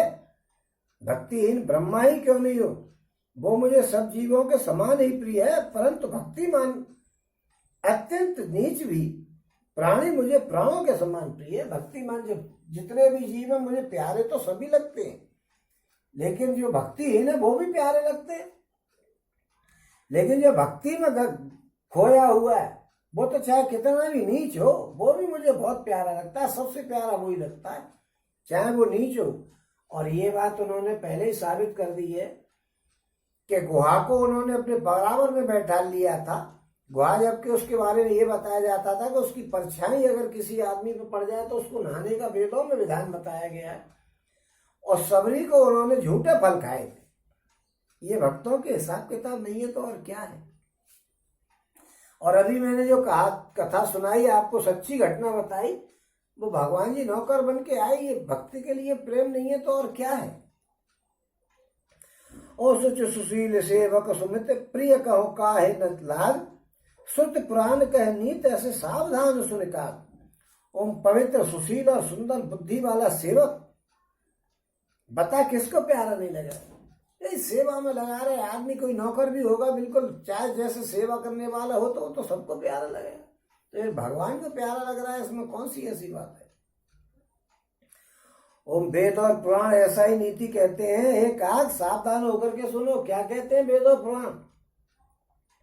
ओम एक पिता के विपुल कुमारा हो, पृथक गुणशील अचारा, को पंडित कोई तापस ज्ञाता, को धनवंत सूर को दाता। ओम राम जी कह रहे हैं कि एक पिता के बहुत पुत्र होते हैं और पृथक पृथक गुण वाले और स्वभाव वाले और आचरण वाले होते हैं। कोई पंडित होता है, कोई तपस्वी होता है, कोई ज्ञानी होता है, कोई धनी होता है, तो कोई शूरवीर होता है, तो कोई दानी होता है। ओ को सर्वज्ञ धर्मरत को सब पर पति पिता प्रीत सम हो, को पित भगत बचन मन कर्मा, सपने उग्या ज्ञान न दूसर धर्मा। सो सुत प्रिय पितु प्राण समाना, जदपि सो सब भांति अयाना, ए विद जीव चराचर जेते, त्रिजग देव नर असुर समेते। और अखिल विश्व यह मोर उपाया, सब पर मोहे बराबर दाया, तिन मह जो पर हर मद माया, भजे मोहे मन बच और काया। भगवान जी कह रहे कि कोई पंडित होता है, कोई तपस्वी होता है, कोई ज्ञानी होता है, कोई धनी होता है, कोई सूरवीर होता है, कोई दानी होता है, अनेक प्रकार के पुत्र होते हैं। ओम कोई सर्वज्ञ और कोई धर्मपरायण होता है। पिता का प्रेम इन सब पर समान रूप से होता है। बच्चे, पिता के लिए सभी बच्चे समान रूप से प्यारे हैं, परंतु इसमें यदि कोई मन वचन और कर्म से पिता का भक्त हो, जो पिता के कहने को मानने वाला हो और सपने में भी उसका कोई दूसरा धर्म होवे ही नहीं, केवल पिता ने कह दिया वही करेगा, उसी पर चलेगा, ऐसा बच्चा हो, वो पुत्र पिता को प्राणों के समान प्यारा लगता है। वो सबसे ज्यादा प्यारा लगता है कि मेरे कहने में चलने वाला है। कहने में चलने वाला तो है, लेकिन आपने उसकी क्या दुर्दशा कर दी है। बेवकूफ थोड़ा तो बनाया था, चालाक, गलत सोबत में पड़ के इसका कोई मतलब नहीं। किसी को बच्चे को कोई बच्चा गलत हो जाए सोबत में और बेवकूफ बनाने लग जाए तो भगवान जी उसको दोष थोड़े ही देते, लेकिन सोबत का असर है, कोने को संगत पाए न साई। भगवान जी कह रहे हैं कि भाई जो पिता को आदेश का पालन करने वाला, कहे अनुसार चलने वाला है, उसकी स्थिति ऐसी कर दी जाती है कि वो भगवान कहते हैं कि बहुत प्यारा लगता है पिताजी को।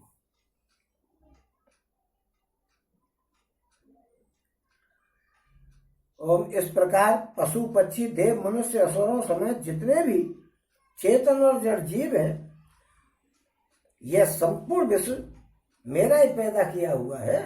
अतः सब पर मेरा बराबर दया रहती है, परंतु इनमें से जो मद और माया छोड़ करके मन वचन और शरीर से मुझको भजता है, वो मुझको प्राणों से ज्यादा प्यारा लगता है। ओम पुरुष नपुंसक नारे बा जीव चराचर को सर्व भाव भज कपट तज मोय परम प्रिय सो। सत्य कहूं खग तोय सुच सेवक मम प्राण प्रिय, अस विचार भज मोय परिहरे आस भरोसा। ओम भगवान की कह रहे हैं कि जो मुझको मन वचन और शरीर से बचता है, वो पुरुष हो या नपुंसक हो या स्त्री हो या चर का कोई और भी जीव हो, कपट छोड़ करके जो सर्व भाव से मुझे बचता है, वो मुझे परम प्रिय लगता है। ओम हे पक्षी, मैं तुझसे सत्य कहता हूं, पवित्र सेवक मुझे प्राण से के समान प्यारा लगता है। ऐसा विचार करके सब आशा और भरोसा छोड़ करके मुझको भज। पवित्र किसको कहते हैं? जो बिल्कुल निष्काम हो और कोई किसी प्रकार का उसमें अनन्य हो, उसका कोई अन्य वही हो ही नहीं, कोई विचार अन्य हो ही नहीं। कबहू का कि न व्यापै, कबहू का काल न व्यापै, तो ही सुमिरे सु भजसु निरंतर मोहि। प्रभु वचन अमृत सुने न अगाऊं, तन पुलकित मन अति हर्षाऊं। असो सुख जाने मन और काना, नहीं रसना पह जाए बखाना। प्रभु सो सुख जाने न, प्रभु सो वा सुख जाने नैना, कह कि में सकै तिन्ह नहीं पहना। बहुविधि मोहि प्रबोध सुख देई, लगे करन सुख तुक तेई। सजल नयन कछु मुख कर रूखा चितय मातु लागी अति भूखा। ओम तुझे काल कभी व्यापेगा नहीं, निरंतर मेरा स्मरण और भजन करते रहना। प्रभु के वचनामृत सुन करके मैं तृप्त नहीं होता था, मेरा शरीर पुलकित था, मेरे मन में अत्यंत ही हर्ष हो रहा था। ओम वो सुख मन और कान ही जानते हैं, मैं बता नहीं सकता हूं कि मुझे कितना सुख हो रहा था। ओम जीव से उसका बखान नहीं किया जा सकता है। प्रभु की शोभा वो सुख नेत्र ही जानते हैं। यहाँ वो गाना फिट हो जाता है कि तेरी तारीफ करूं मगर कैसे, न निगाहों न जुबां को दिखाई देता है, न निगाहों से बात होती है। वो गाना कौन सा है? जिक्र होता है जब कयामत का, तेरे जलवों की बात होती है। तू जो चाहे तो दिन निकलता है, तू जो चाहे तो रात होती है। तुझको देखा है मेरी नजरों ने, तेरी तारीफ हो मगर कैसे, कि बने ये जुबान नजर कैसे, कि बने ये नजर जुबान कैसे। न जुबां को दिखाई देता है, न निगाहों से बात होती है। खैर ये गाना हम पे गाना तो आता नहीं है, मतलब ये गाना यहाँ सेट हो जाता है क्योंकि अभी याद भी नहीं है कहाँ 40 साल पहले गाने गाया करते थे, सन 80-82 में। ओम वो मन सुख मन और कान ही जानते, जीव से कहा नहीं जा सकता है क्योंकि जुबान बयान नहीं कर सकती। जबान बयान कर सकती है तो आंखें देख रही हैं तो आंखें थोड़ी कह देंगे।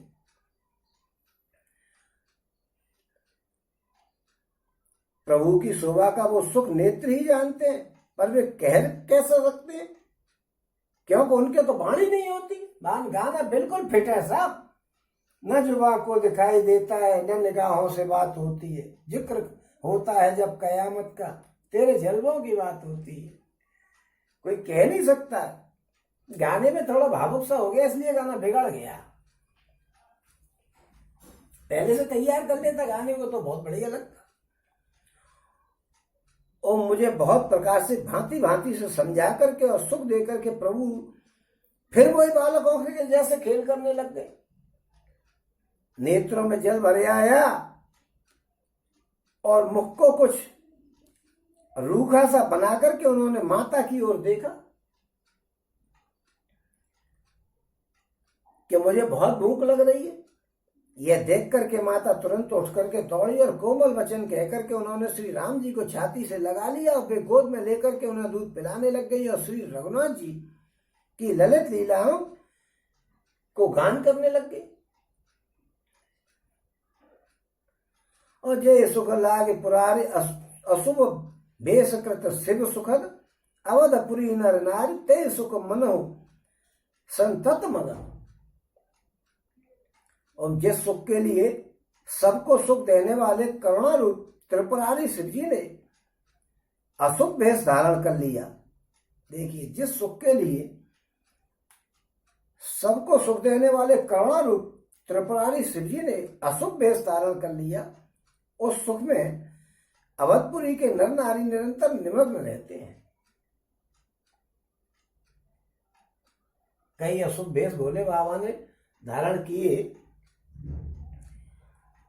जिस सुख के लिए सबको सुख देने वाले करुणा निधान त्रिपुरारी ने भोले बाबा ने अशुभ भेष धारण कर लिया कि धूम नहीं रचाई और भगवान के उसमें मगन रहते हैं, उस सुख में अवधपुरी के नर नारी निरंतर मगन रहते हैं, भगवान के मगन रहते हैं। धूनी रमाली अशुभ भेष धारण कर लिया, कोई दिक्कत नहीं, लेकिन मस्त रहते हैं भगवान के उनमें। सोई सुख लवलेश जिन बारक सपने लहु ते नहीं गनहि खगेश ब्रह्म सुख सज्जन सुमत। ओम उस सुख का लवलेश मात्र जिन्होंने एक बार सपने में भी प्राप्त कर लिया, वे पक्षीराज, वे सुंदर बुद्धि वाले सज्जन पुरुष उसके सामने ब्रह्म सुख को भी कुछ नहीं मानते। और मैं पुण्य अवध रहू कछु काला, देखो बाल विनोद रसाला, राम प्रसाद भगत पर पायऊ, प्रभु पद बंद निजाश्रम आयो। और तब ते मोहिन व्यापी माया, जब ते रघुनायक अपनाया, यह सब गुप्त चरित में गावा, हरि माया जिमे मोहिन चावा। और निज अनुभव अब कहू खगेशा, बिन हरि भजन न जाय कलेसा, राम कृपा बिन सुन खगराई, जान न जाय राम प्रभुताई। और मैं और कुछ समय तक अवधपुरी में रहा और मैंने श्री राम जी की रसीली बाल लीलाएं देखी। श्री राम जी की कृपा से मैंने भक्ति का वरदान पा लिया। तदनंतर प्रभु के चरणों की वंदना करके मैं अपने आश्रम पर लौट आया। और इस प्रकार जब से श्री रघुनाथ जी ने मुझे अपनाया, तब से मुझे माया कभी नहीं व्याप्ती है। श्री हरि की माया ने मुझे वैसा जैसे नचाया था वो सब गुप्त चरित्र मैंने तुमको बता दिया है। और हे पक्षीराज गरुड़, अब मैं आपसे अपना निज अनुभव कहता हूं कि भगवान के भजन के बिना कलेश दूर नहीं हो सकता है। हे पक्षीराज सुनिए, श्री राम जी की कृपा के बिना श्री राम जी की प्रभुता जानी ही नहीं जा सकती। और जाने बिन न होए परपतीत, बिन परतीत न होए। ओम जाने बिन न होए परतीत, बिन परतीत होए नहीं प्रीति, प्रीत बिना नहीं भगत डराई। और जिम खगपति जल के चिकनाई, बिन गुरु होय के ज्ञान गण, बिन गुरु होय के ज्ञान, ज्ञान के होय विराग बिन। गोविंद वेद पुराण सुख के लहै हरि भजन भगत बिन। ओम गाव है वेद पुराण सुख की लहै हरि भगत बिन। ओम को विश्राम के पावत तात सहज संतोष बिन, चले के जल बिन नाव, कोट जतन पच मरिया। ओम प्रभुता जाने बगैर उस पर विश्वास नहीं जमता है, और विश्वास के बिना प्रीत नहीं होती है। जब तक देखिए भगवान की कृपा नहीं होगी, जब तक आपके मन में कोई बात नहीं बनेगी, भजन के बिना कलेश दूर नहीं होगा। पक्षीराज सुनिए, राम जी की कृपा के बिना तुम भगवान की प्रभुता को जान नहीं सकते हो। भगवान की प्रभुता कब जानोगे? तभी तुम्हें भरोसा होगा। प्रभुता जाने बिना तुम्हें विश्वास नहीं होगा, और विश्वास के बिना प्रीत नहीं होगी। जब तुम्हें प्रभुता नहीं मालूम होगी तो तुम उनसे प्रीत कैसे करोगे? जी किसी मतलब के आदमी है क्या? नहीं, आपको उसकी प्रभुता पता लग जाएगी तो आप अपने आप प्रेम में फंस जाओगे। बड़े काम की चीज है। लेकिन प्रभुता मालूम नहीं है तो आप कहोगे अरे ठीक है यार, होगा कोई, हमें क्या मतलब। और बिना प्रीति के भक्ति वैसे ही दृढ़ नहीं होती है जैसे पक्षीराज जल की चिकनाई नहीं ठहरती है। भक्ति के बिना भगवान से प्रीत हो ही नहीं सकती है। और गुरु के बिना कहीं ज्ञान नहीं हो सकता है। बैरागी के बिना कहीं ज्ञान हो सकता है? बैरागी के बिना कहीं ज्ञान हो सकता है? बैरागी नहीं बनोगे तो ज्ञानी कैसे कहलाओगे? और गुरु नहीं होगे तो गुरु बिन ज्ञान कहां से पाऊं? दीजो दान हरि गुण गाऊं। आगे सुना दूं? रहने दो, छोड़ो, वो भी याद नहीं गवा तो फिर बेइज्जती सी हो जाएगी। हरि ओम, हरि ओम, हरि ओम,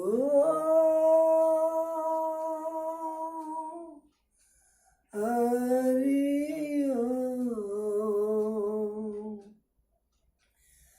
मन तड़पत हरि दर्शन को आज, मन तड़पत हरि दर्शन को आज मोरे।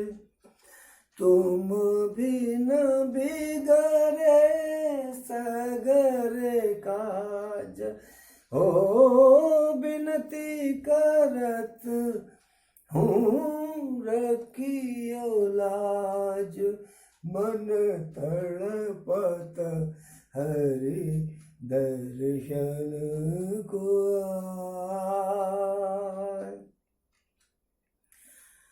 तुम्हारे द्वार का मैं हूँ जोगी,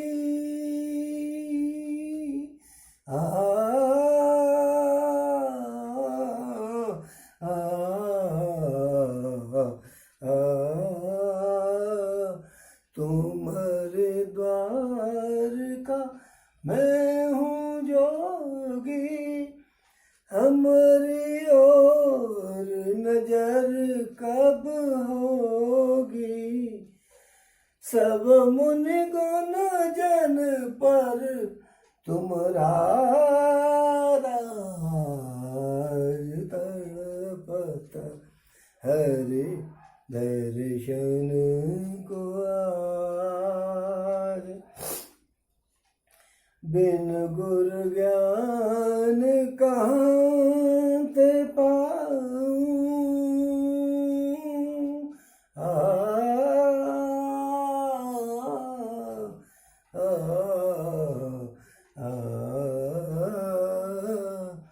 बिन गुरु ज्ञान कहाँ से पाऊं, दीजो दान हरि गुण गाऊं, सुन मेरे व्याकुल मन बाज,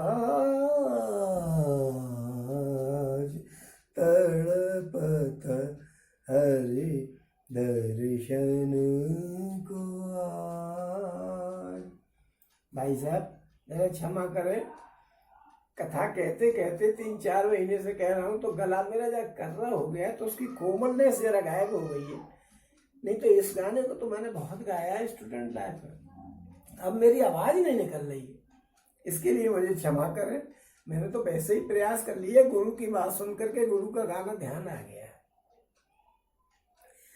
ओम भगवान जी कागभूषण जी कह रहे हैं कि गुरु के बयान ज्ञान नहीं हो सकता है, अथवा वैराग्य जो है ना, कहीं ज्ञान हो सकता है क्या? जब तक वैराग्य नहीं होगा तो ज्ञान कैसे प्राप्त होगा? और इसी तरह वेद और पुराण कहते हैं कि श्री हरि की भक्ति के बिना कभी आदमी को सुख नहीं मिल सकता है। और स्वाभाविक संतोष के बिना कोई शांति नहीं मिल सकती है। जब तक मन में संतोष पूरा नहीं हो, ड्रामा कार संतोष नहीं होना चाहिए कि हम तो अरे नहीं भाई नहीं, हम तो जो मिल गया उसी में खुश है, मन में लग रही है यार कम से कम 2 लाख और मिल जाते तो ठीक था। और ऊपर से नहीं अरे भाई जब भगवान ने दे दिया, हम तो भगवान के भक्त हैं, हमको तो जो मिल गया वो सही। और मन में लग रही है यार क्या मिला है, मुझे तो ड्रामा करना पड़ रहा है कि हम तो संतोष ही बनने हैं लोगों के लिए। में ऐसा संतोष नहीं होना चाहिए। जो स्वाभाविक संतोष के बारे में बताया कि मन में ही आए, तो ड्रामा कर रहे हैं कि भाई क्या है कि हम तो कहीं भोजन नहीं करते, अब भोजन नहीं करते, ड्रामा करने लग रहे हैं हम कहीं कुछ नहीं खाते, और मन में कहीं दावत में गए तो मिठाई देखी नहीं यार, ये तो भाई बढ़िया बढ़िया मिठाई लग रही है? काजू कतली वगैरह टाइप की मिठाइयाँ हो तो मन में आई जाए चलो 2-4 तो खाई लो, लेकिन नहीं हम कोई कुछ खाते नहीं है, ड्रामा कर रहे हैं, तो वो असली तक वास्तविकता क्या है? स्वाभाविक इसलिए स्वाभाविक शांति, स्वाभाविक संतोष होना चाहिए कि मन में खाते ही नहीं है, स्वभाव में ये होना चाहिए कि हमें नहीं खाना। ऐसे स्वाभाविक संतोष होना चाहिए कि भाई जो है तो ठीक है, हमें ज्यादा की तमन्ना ही नहीं, उसके बगैर की शांति नहीं मिलेगी। क्योंकि मन में तो उथल पुथल बनी रहेगी कि यार वो मिला नहीं, 2 लाख और मिल जाते, उसके दिमाग में दिखा रहे हैं लोगों को नहीं बहुत है जी। ओम करोड़ों उपाय करके पच के मर जाओ, परेशान हो करके मर जाओ, क्या कभी जल के बिना नाव चल सकती है? प्रयास कर करके मर जाओ। ओ बिन संतोष न काम न साही ना, काम अचत सुख सपने उनाही, राम भजन बिन मिटाई कि कामा, थल विहीन तर कबहु की काम जामा। ओ बिन विज्ञान के समता आवै को अवकाश के, नव बिन पावै श्रद्धा बिना धर्म नहीं होई, बिन महे गंध के पावै कोई, और बिन तप तेज के कर विस्तारा, जल बिन रस के होए संसारा, शील के मिल बिन बुद्ध सेवकाई, जिन बिन तेज न रूप गोसाई। ओम संतोष के बिना कामना नहीं, कामना का नाश नहीं हो सकता। जब तक संतोष करने की आदत नहीं होगी, जब तक कामना का नाश नहीं होगा, तो कामना तो चलती रहेगी। जो है फिर उसी में संतोष कहां से आया। और कामना के रहते हुए सपने में भी सुख नहीं मिल सकता है। रात में भी सोचेगा यार ये काम ऐसे होना चाहिए, तो फिर सुख कहां मिला, रात की नींद और गायब हो गई। और जिसकी कामना नहीं होगी वो तो गला बेच कर सोएगा चकाचक, क्योंकि कोई है ही नहीं जो सुबह मिल जाएगा उसे खा लेंगे, और नहीं तो ठीक है। ऐसे ही बात रावण को भी सोते हुए हनुमान जी ने देखा था कि राजमहल में सो रहा है, जिसको कहीं नींद आ जाएगी, जो चोरी करके लाया हो पराई स्त्री को, और सरकार वो तलाश जारी उन्होंने कर दी हो, तो उसको कहीं नींद आ जाएगी। लेकिन नहीं, रावण सो रहा था, क्योंकि वो बेफिक्र था। चोरी करके लाया कहाँ था, वो तो माँ को अपना सम्मान अपने उसमें लाया था, मायके में, कि वहां पे रहना। ऐसे ही जिसको शांति नहीं, उसको सुख कैसे मिल जाएगा। ओम और श्री राम जी के भजन के बिना कामनाएं मिट नहीं सकती, और बिना धरती के भी कहीं पेड़ उग सकते हैं। तो राम जी आपके लिए धरती है, आपकी कामना जब मिटेगी जब भगवान का भजन करो। ओम हे विज्ञानी, तत्व ज्ञान के बिना क्या संभाव आ सकता है। जब तक आप तत्व का ज्ञान नहीं कर लोगे, जब तक आपको जो है समानता का भाव नहीं आएगा। और आकाश के बिना क्या कोई पोल पा सकता है। आकाश के बिना कहीं पोल और मिल जाएगी, जिसमें पोल करोगे तो छत से टकरा जाओ, तो पोल कहां से आई। आकाश में ये पोल मिल सकती है। हम श्रद्धा के बिना धर्म नहीं होता है। जब तक मन में श्रद्धा नहीं होगी, आप धर्म का काम कर ही नहीं सकते। कोई भी काम नहीं कर सकते। उसके लिए किसी आदमी का आपको सम्मान करना है तो उसके प्रति श्रद्धा होनी चाहिए। नहीं, कहीं ना कहीं पता लग जाएगा कि ये मेरा सम्मान नहीं करना चाहता, जलता है मुझसे। ओम क्या पृथ्वी तत्व के बिना कोई गंध पा सकता है। पृथ्वी के बिना कुछ कर सकता है कोई। ओम तप के बिना क्या तेज फैल सकता है। तप होता है जब बड़े बड़े लोगों ने तप किया तभी तो तेज फैला। हिरण्यकश्यप ने तप किया था तभी तो पूरे हिल गए थे कि ये क्या बीमारी है, क्यों दुनिया में बवंडर हो रहा है। तो भगवान जी को आना पड़ा कि मांग ले बस, तप को बंद कर। और जल तत्व के बिना संसार में क्या रस हो सकता है। जब पानी नहीं होगा दुनिया में, से पानी को सुखा दो अभी सब मरते।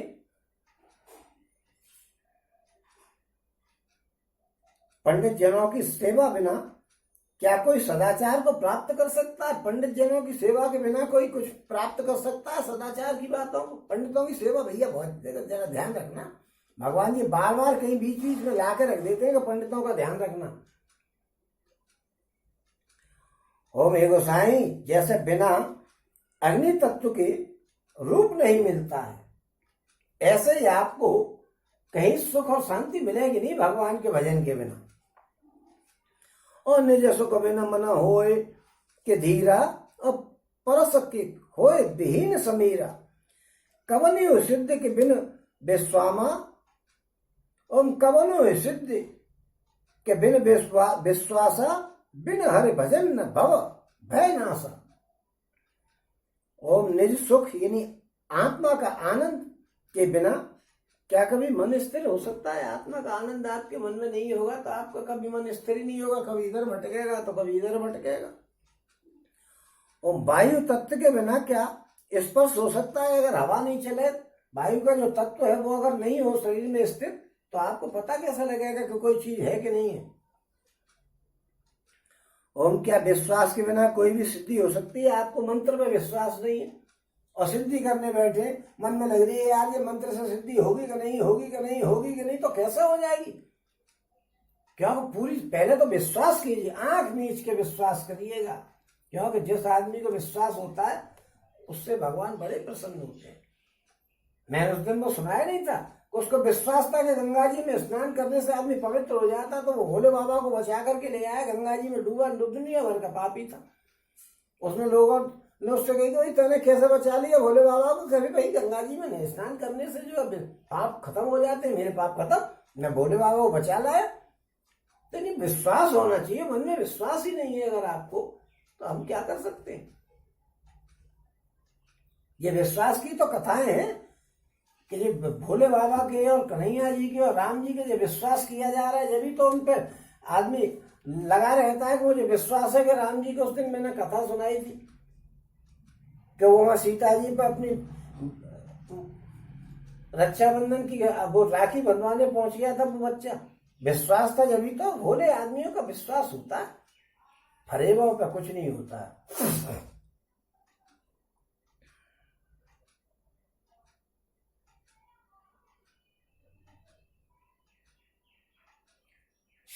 और बिन विश्वास भगत नहीं, ते बिन द्रवहीन राम, राम कृपा बिन सपने जीवन लह विश्राम। और अस विचार मत धीर तज, कुतर्क संशय सकल, भजो राम रघुवीर, करुणा कर सुंदर सुख। वो बिना विश्वास के भक्ति नहीं होती है, भक्ति के बिना श्री राम जी पिघलते नहीं है, और श्री राम जी की कृपा के बिना जीव सपने में भी शांति प्राप्त नहीं कर सकता। और मेरी बुद्धि ऐसा विचार करके संपूर्ण कुतर्कों और संदेहों को छोड़ करके करुणा की खान सुंदर और सुख देने वाले श्री भगवान जी का भजन करो। और नित्य मज सरस नाथ में गाई, प्रताप महिमा खगराई, कहो न कछु करे जुगत विशेषी, यह सब मैं निज नयन देखी। और महिमा नाम रूप गुण गाता, सकल अमित अनंत सगुनाता, निज निज मत मुनि हरि गुण गावे, निगम शेष शिव पार न पावे।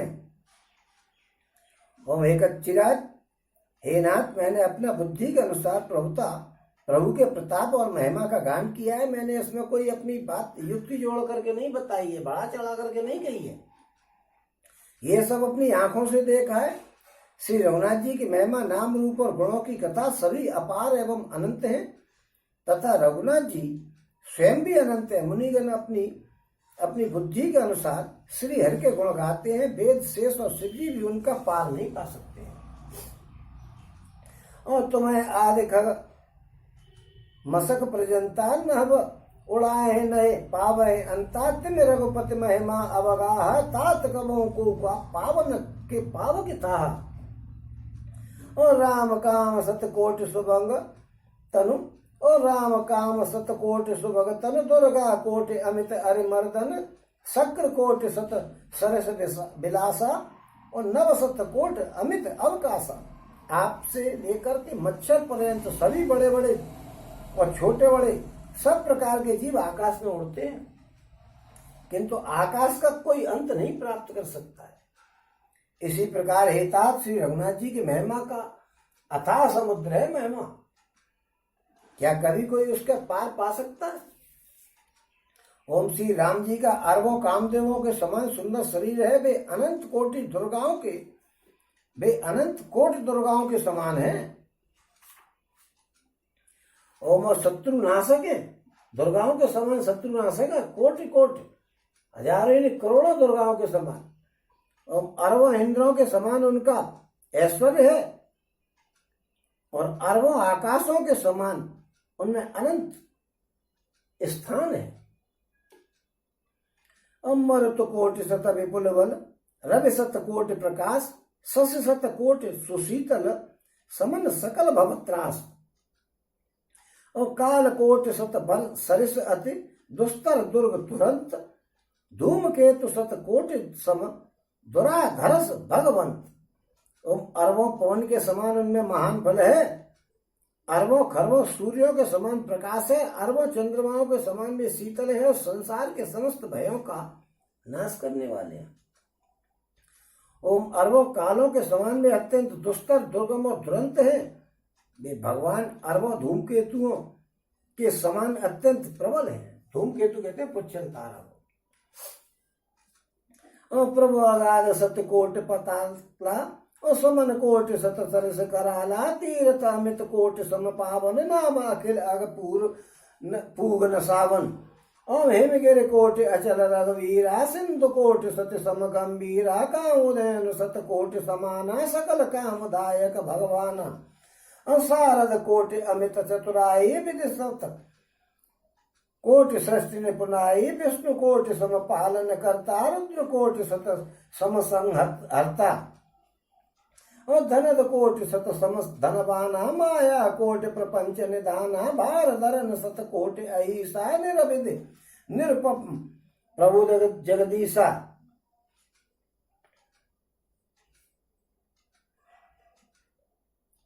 अरबों पातालों के समान था है, अरबों यमराजों के समान भयानक है भगवान जी, और अनंत कोटि तीर्थों के समान वे पवित्र करने वाले हैं। उनका नाम संपूर्ण पाप समूहों का नाश करने वाला है। ओम श्री रघुवीर जी करोड़ों हिमालयों के समान अचल हैं और अरबों समुद्रों के समान गहरे हैं। भगवान अरबों कामधेनुओं के समान सब कामनाओं को पूरी करने वाले हैं। ओम उनमें अनंत कोटि सरस्वतियों के समान चतुरता है, अरबों ब्रह्माओं के समान सृष्टि रचना की निपुणता है। वे करोड़ों विष्णुओं के समान पालन करने वाले हैं और अरबों रुद्रों के समान संहार करने वाले हैं। ओम वे अरबों कुबेरों के समान धनवान और करोड़ों मायाओं के समान सृष्टि के खजाने हैं। बोझ उठाने में वे अरबों शेषनाग जी के समान है। जगदीश्वर श्री राम जी सीमा रहित और उपमा रहित हैं। ओम निरुपम न उपमा आन राम समान राम निगम कहे, जिन कोटि सत खत ज्योत संभव रवि कहता तिल अवताल है। ए भांति निज निज मत विलास मुनीस हरे बखान ही, तो भाव काहक अति कुशल कृपाल सप्रेम सुने सुख मान ही। और राम अमित गुण सागर था के पावे को, संतन सन जस कछु सुनेऊ तुम्हें सुनायो सोई। भाव वश्य भगवान सुख निधान करुणा भवन, तज ममता मद मान भजिय सदा श्री तारवन। ओम श्री राम जी उपमा रहित हैं, उनकी कोई दूसरी उपमा नहीं है। श्री राम जी के समान श्री राम जी ही है, ऐसा वेद कहते हैं। जैसे अरबों जुगनुओं के समान कहने से सूर्य अत्यंत लघुता को प्राप्त नहीं हो जाता है, इसी प्रकार अपनी अपनी बुद्धि के अनुसार बुद्धि के विकास के अनुसार मुनीश्वर श्री हरि का वर्णन करते हैं, किंतु प्रभु भक्तों के भाव मात्र को ग्रहण करने वाले हैं, अतः कृपालु हैं। वे उस वर्णन को प्रेम से सुनकर के सुख मानते हैं। ओम अपार श्री रामचंद्र जी श्री राम जी अपार गुणों के समूह है, क्या उनकी कोई था पा सकता है? संतों से मैंने ऐसा जो कुछ सुना था वो मैंने आपको सुनाया है। सुख के भंडार करुणा के धाम भगवान प्रेम के भूखे हैं, प्रेम के भूखे हैं भगवान। अतः ममता मद और मान को छोड़ करके सदा श्री जानकी नाथ का ही भजन करना चाहिए। ओ सुन भूषण के वचन सुहाए, हर्षित ककपति पंख पुलाहे, नैन नीर मन अति हर्षानाथ श्री रघुपति प्रताप और आना। अपाचिल मोह समुझ पछताना, ब्रह्मानादि अनुज मनुज कर माना। पुन पुन काग सिर चरण सिर नावा, जान राम सम प्रेम बढ़ावा। और गुर बिन भवन निधि तरह न कोई, जो वृंच शंकर सम होई। संशय सर्प ग्रसेउ मोहि ताता, दुखद लहरी कुतर्क बहुत भ्राता।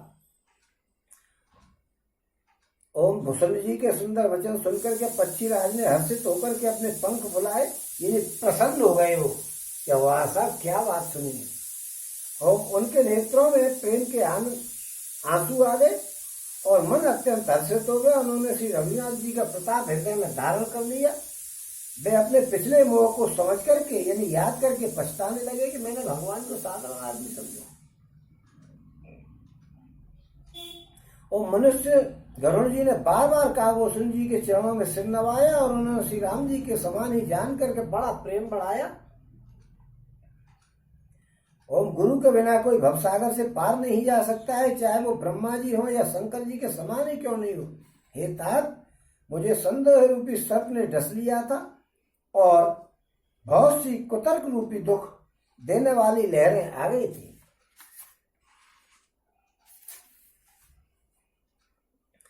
तब स्वरूप कारुण रघुनायक मोहे जे आयो जन सुखदायक, तब प्रसाद मम मोहे नसाना, राम रहस्य अनुपम जाना।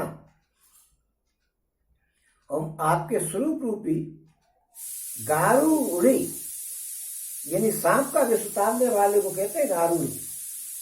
के द्वारा भक्तों को सुख देने वाले श्री रघुनाथ जी ने मुझे जिंदा कर दिया, बचा लिया।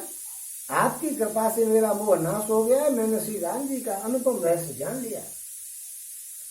और ताय प्रसन्न से विविध विधि श्री सुनाय कर जोर, बचन विनीत सप्रेम मृदु बोले गरुण बहोर। हम प्रभु अपने अविवेक ते बूझो स्वामी तोय, कृपा सिंधु साधर करो कहो, ज्ञान दास निज मोय। ओम एक उनकी यानी कागभूषण जी की बहुत प्रकार से प्रशंसा करके फिर सिंह नवा करके और हाथ जोड़ करके गरुड़ जी प्रेम पूर्वक विनय करके कोमल वचन बोले कि हे प्रभु, हे स्वामी, मैं अपने अविवेक के कारण ही आपसे पूछता हूँ, कृपा के समुद्र, हे कृपा के समुद्र, आप मुझे अपना दास जान करके आदर पूर्वक मेरे प्रश्न का उत्तर दीजिएगा। क्या प्रश्न कर रहे हैं? ओ तुम सर्वज्ञ तज्ञ तम पारा, सुमित सुशील सरल आचारा, ज्ञान विरत विज्ञान निर्वासा, रघुनायक के तुम प्रिय दासा। कारण कवंते है पाही, तात सकल मुझे कहो बुझाई, रामचरित सुर सुंदर स्वामी, पायो कहाँ कहो नवगामी। और नाथ सुना मैं अस शिव पाही, महाप्रदय हूँ नास तब नाही मुधा। बचन नहीं ईश्वर कहे सो मोरे, मन संशय अग जग जीव नाग नर देवा, नाथ सकल जुग काल कलेवा, अंड कटा अमित लयकारी, काल सदा दुरतिक्रम भारी। और तुम्हें न व्यापत काल अति कराल, कारण कवन मोह सो कहत कृपाल, ज्ञान प्रभाव की जोगवन।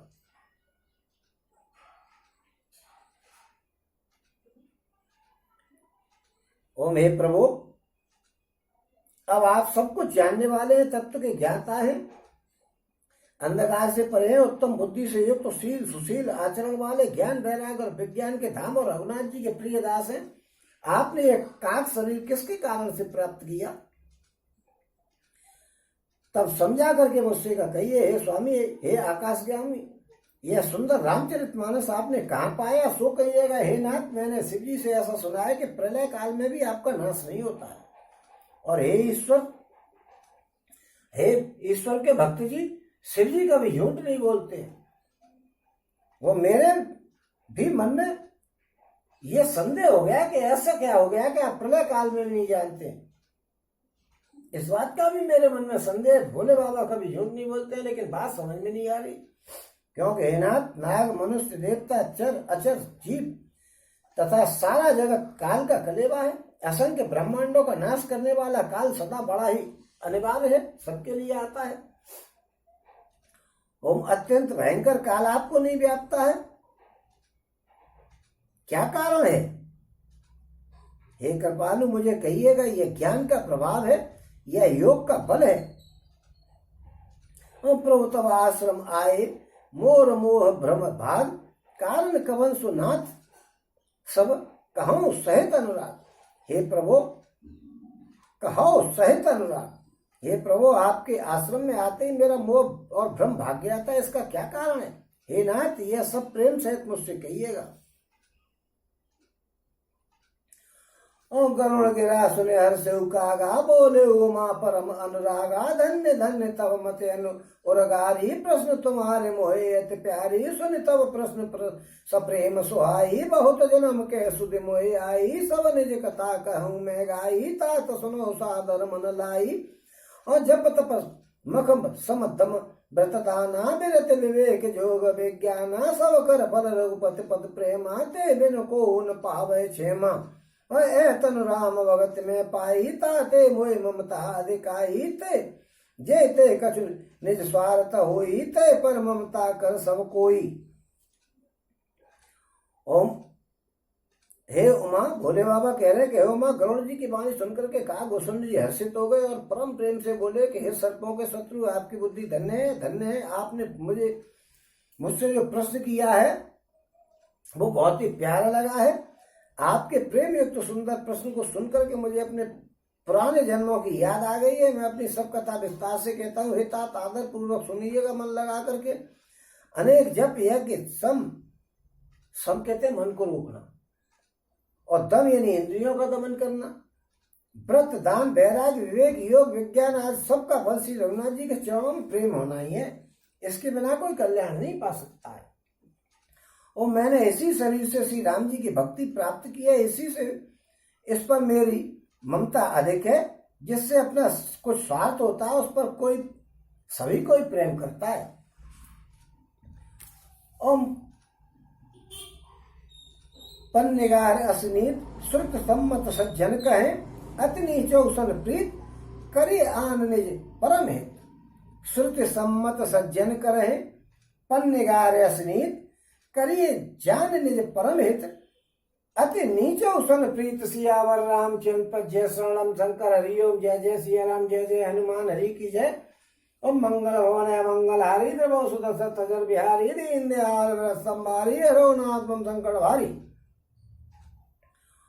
ओम गरुड़ जी कह रहे हैं, वो काकभूषण जी कह रहे हैं कि मैंने इसी शरीर से राम जी की भक्ति प्राप्त की है, इसलिए शरीर पर मेरा विशेष प्रेम है। हे गरुड़ जी, वेदों में मानी हुई ऐसी नीति है कि सज्जन भी कहते हैं कि अपना परम हित जानकर के अत्यंत नीच से भी प्रेम कर लेना चाहिए। और पाट कीट ते होए ते पाटम बर रुचिर कृमि पाले सब कोई परम अपावन प्राण सम। यानी ते पाटम बर रुचिर, पाट कीट ते होए परम अपावन प्राण सम, कृमि पाले सब कोई सियावर रामचंद्र पर जय शरणम शंकर हरि ओम। जय जय सिया राम, जय जय हनुमान हरि की जय। ओम वो कह रहे हैं कि रेशम कीड़े से पैदा होता है, उससे सुंदर रेशमी वस्त्र बनता है, इसी से उस परम अपवित्र कीड़े को भी सब लोग प्राणों के समान पालते हैं। 96 पे आकर रुकूंगा। और स्वार्थ साच जीव कहूं, एहा मन क्रम वचन राम पदन, एहा सोय पावन सोय सुलभ सुभग शरीरा, जो तन पाए बजह रघुवीरा। राम विमुख लय विधि समदेही, कवि को विदन प्रशंसते ही। राम भगत यही तन उर्ग जामी, ताते मोह परम प्रिय स्वामी। और तजे उन्नत तन निज इच्छा मरना, तन बिन वेद भजन नहीं भरना। प्रथम मोह मोहे बहुत बिगोबा, राम विमुख सुख कबहु न शोभा। और नाना जन्म करम पुण्य नाना, किए जोग जप तप मख दाना। कवन जोग जप जन्म जह नाही, मैं खगेश भ्रमे जग माही। और देखो कर सब कर्म गुसाई, सुखी न भयउ अबहि की नाही। सुध मोह नाथ जन्म बहु केरी, से प्रसाद मति मोहन घेरी। ओम प्रथम जन्म के चरिताव कहूँ, सुनिए विघन वेश। सुनि प्रभु पद रति उपजय, जाते मिटे कलेश। ओम जीव के लिए सच्चा स्वार्थ यही है कि मन वचन और कर्म से श्री राम जी के चरणों में प्रेम हो। वही शरीर पवित्र और सुंदर है, जिस शरीर को पाकर के श्री रघुनाथ जी का भजन किया जा सके।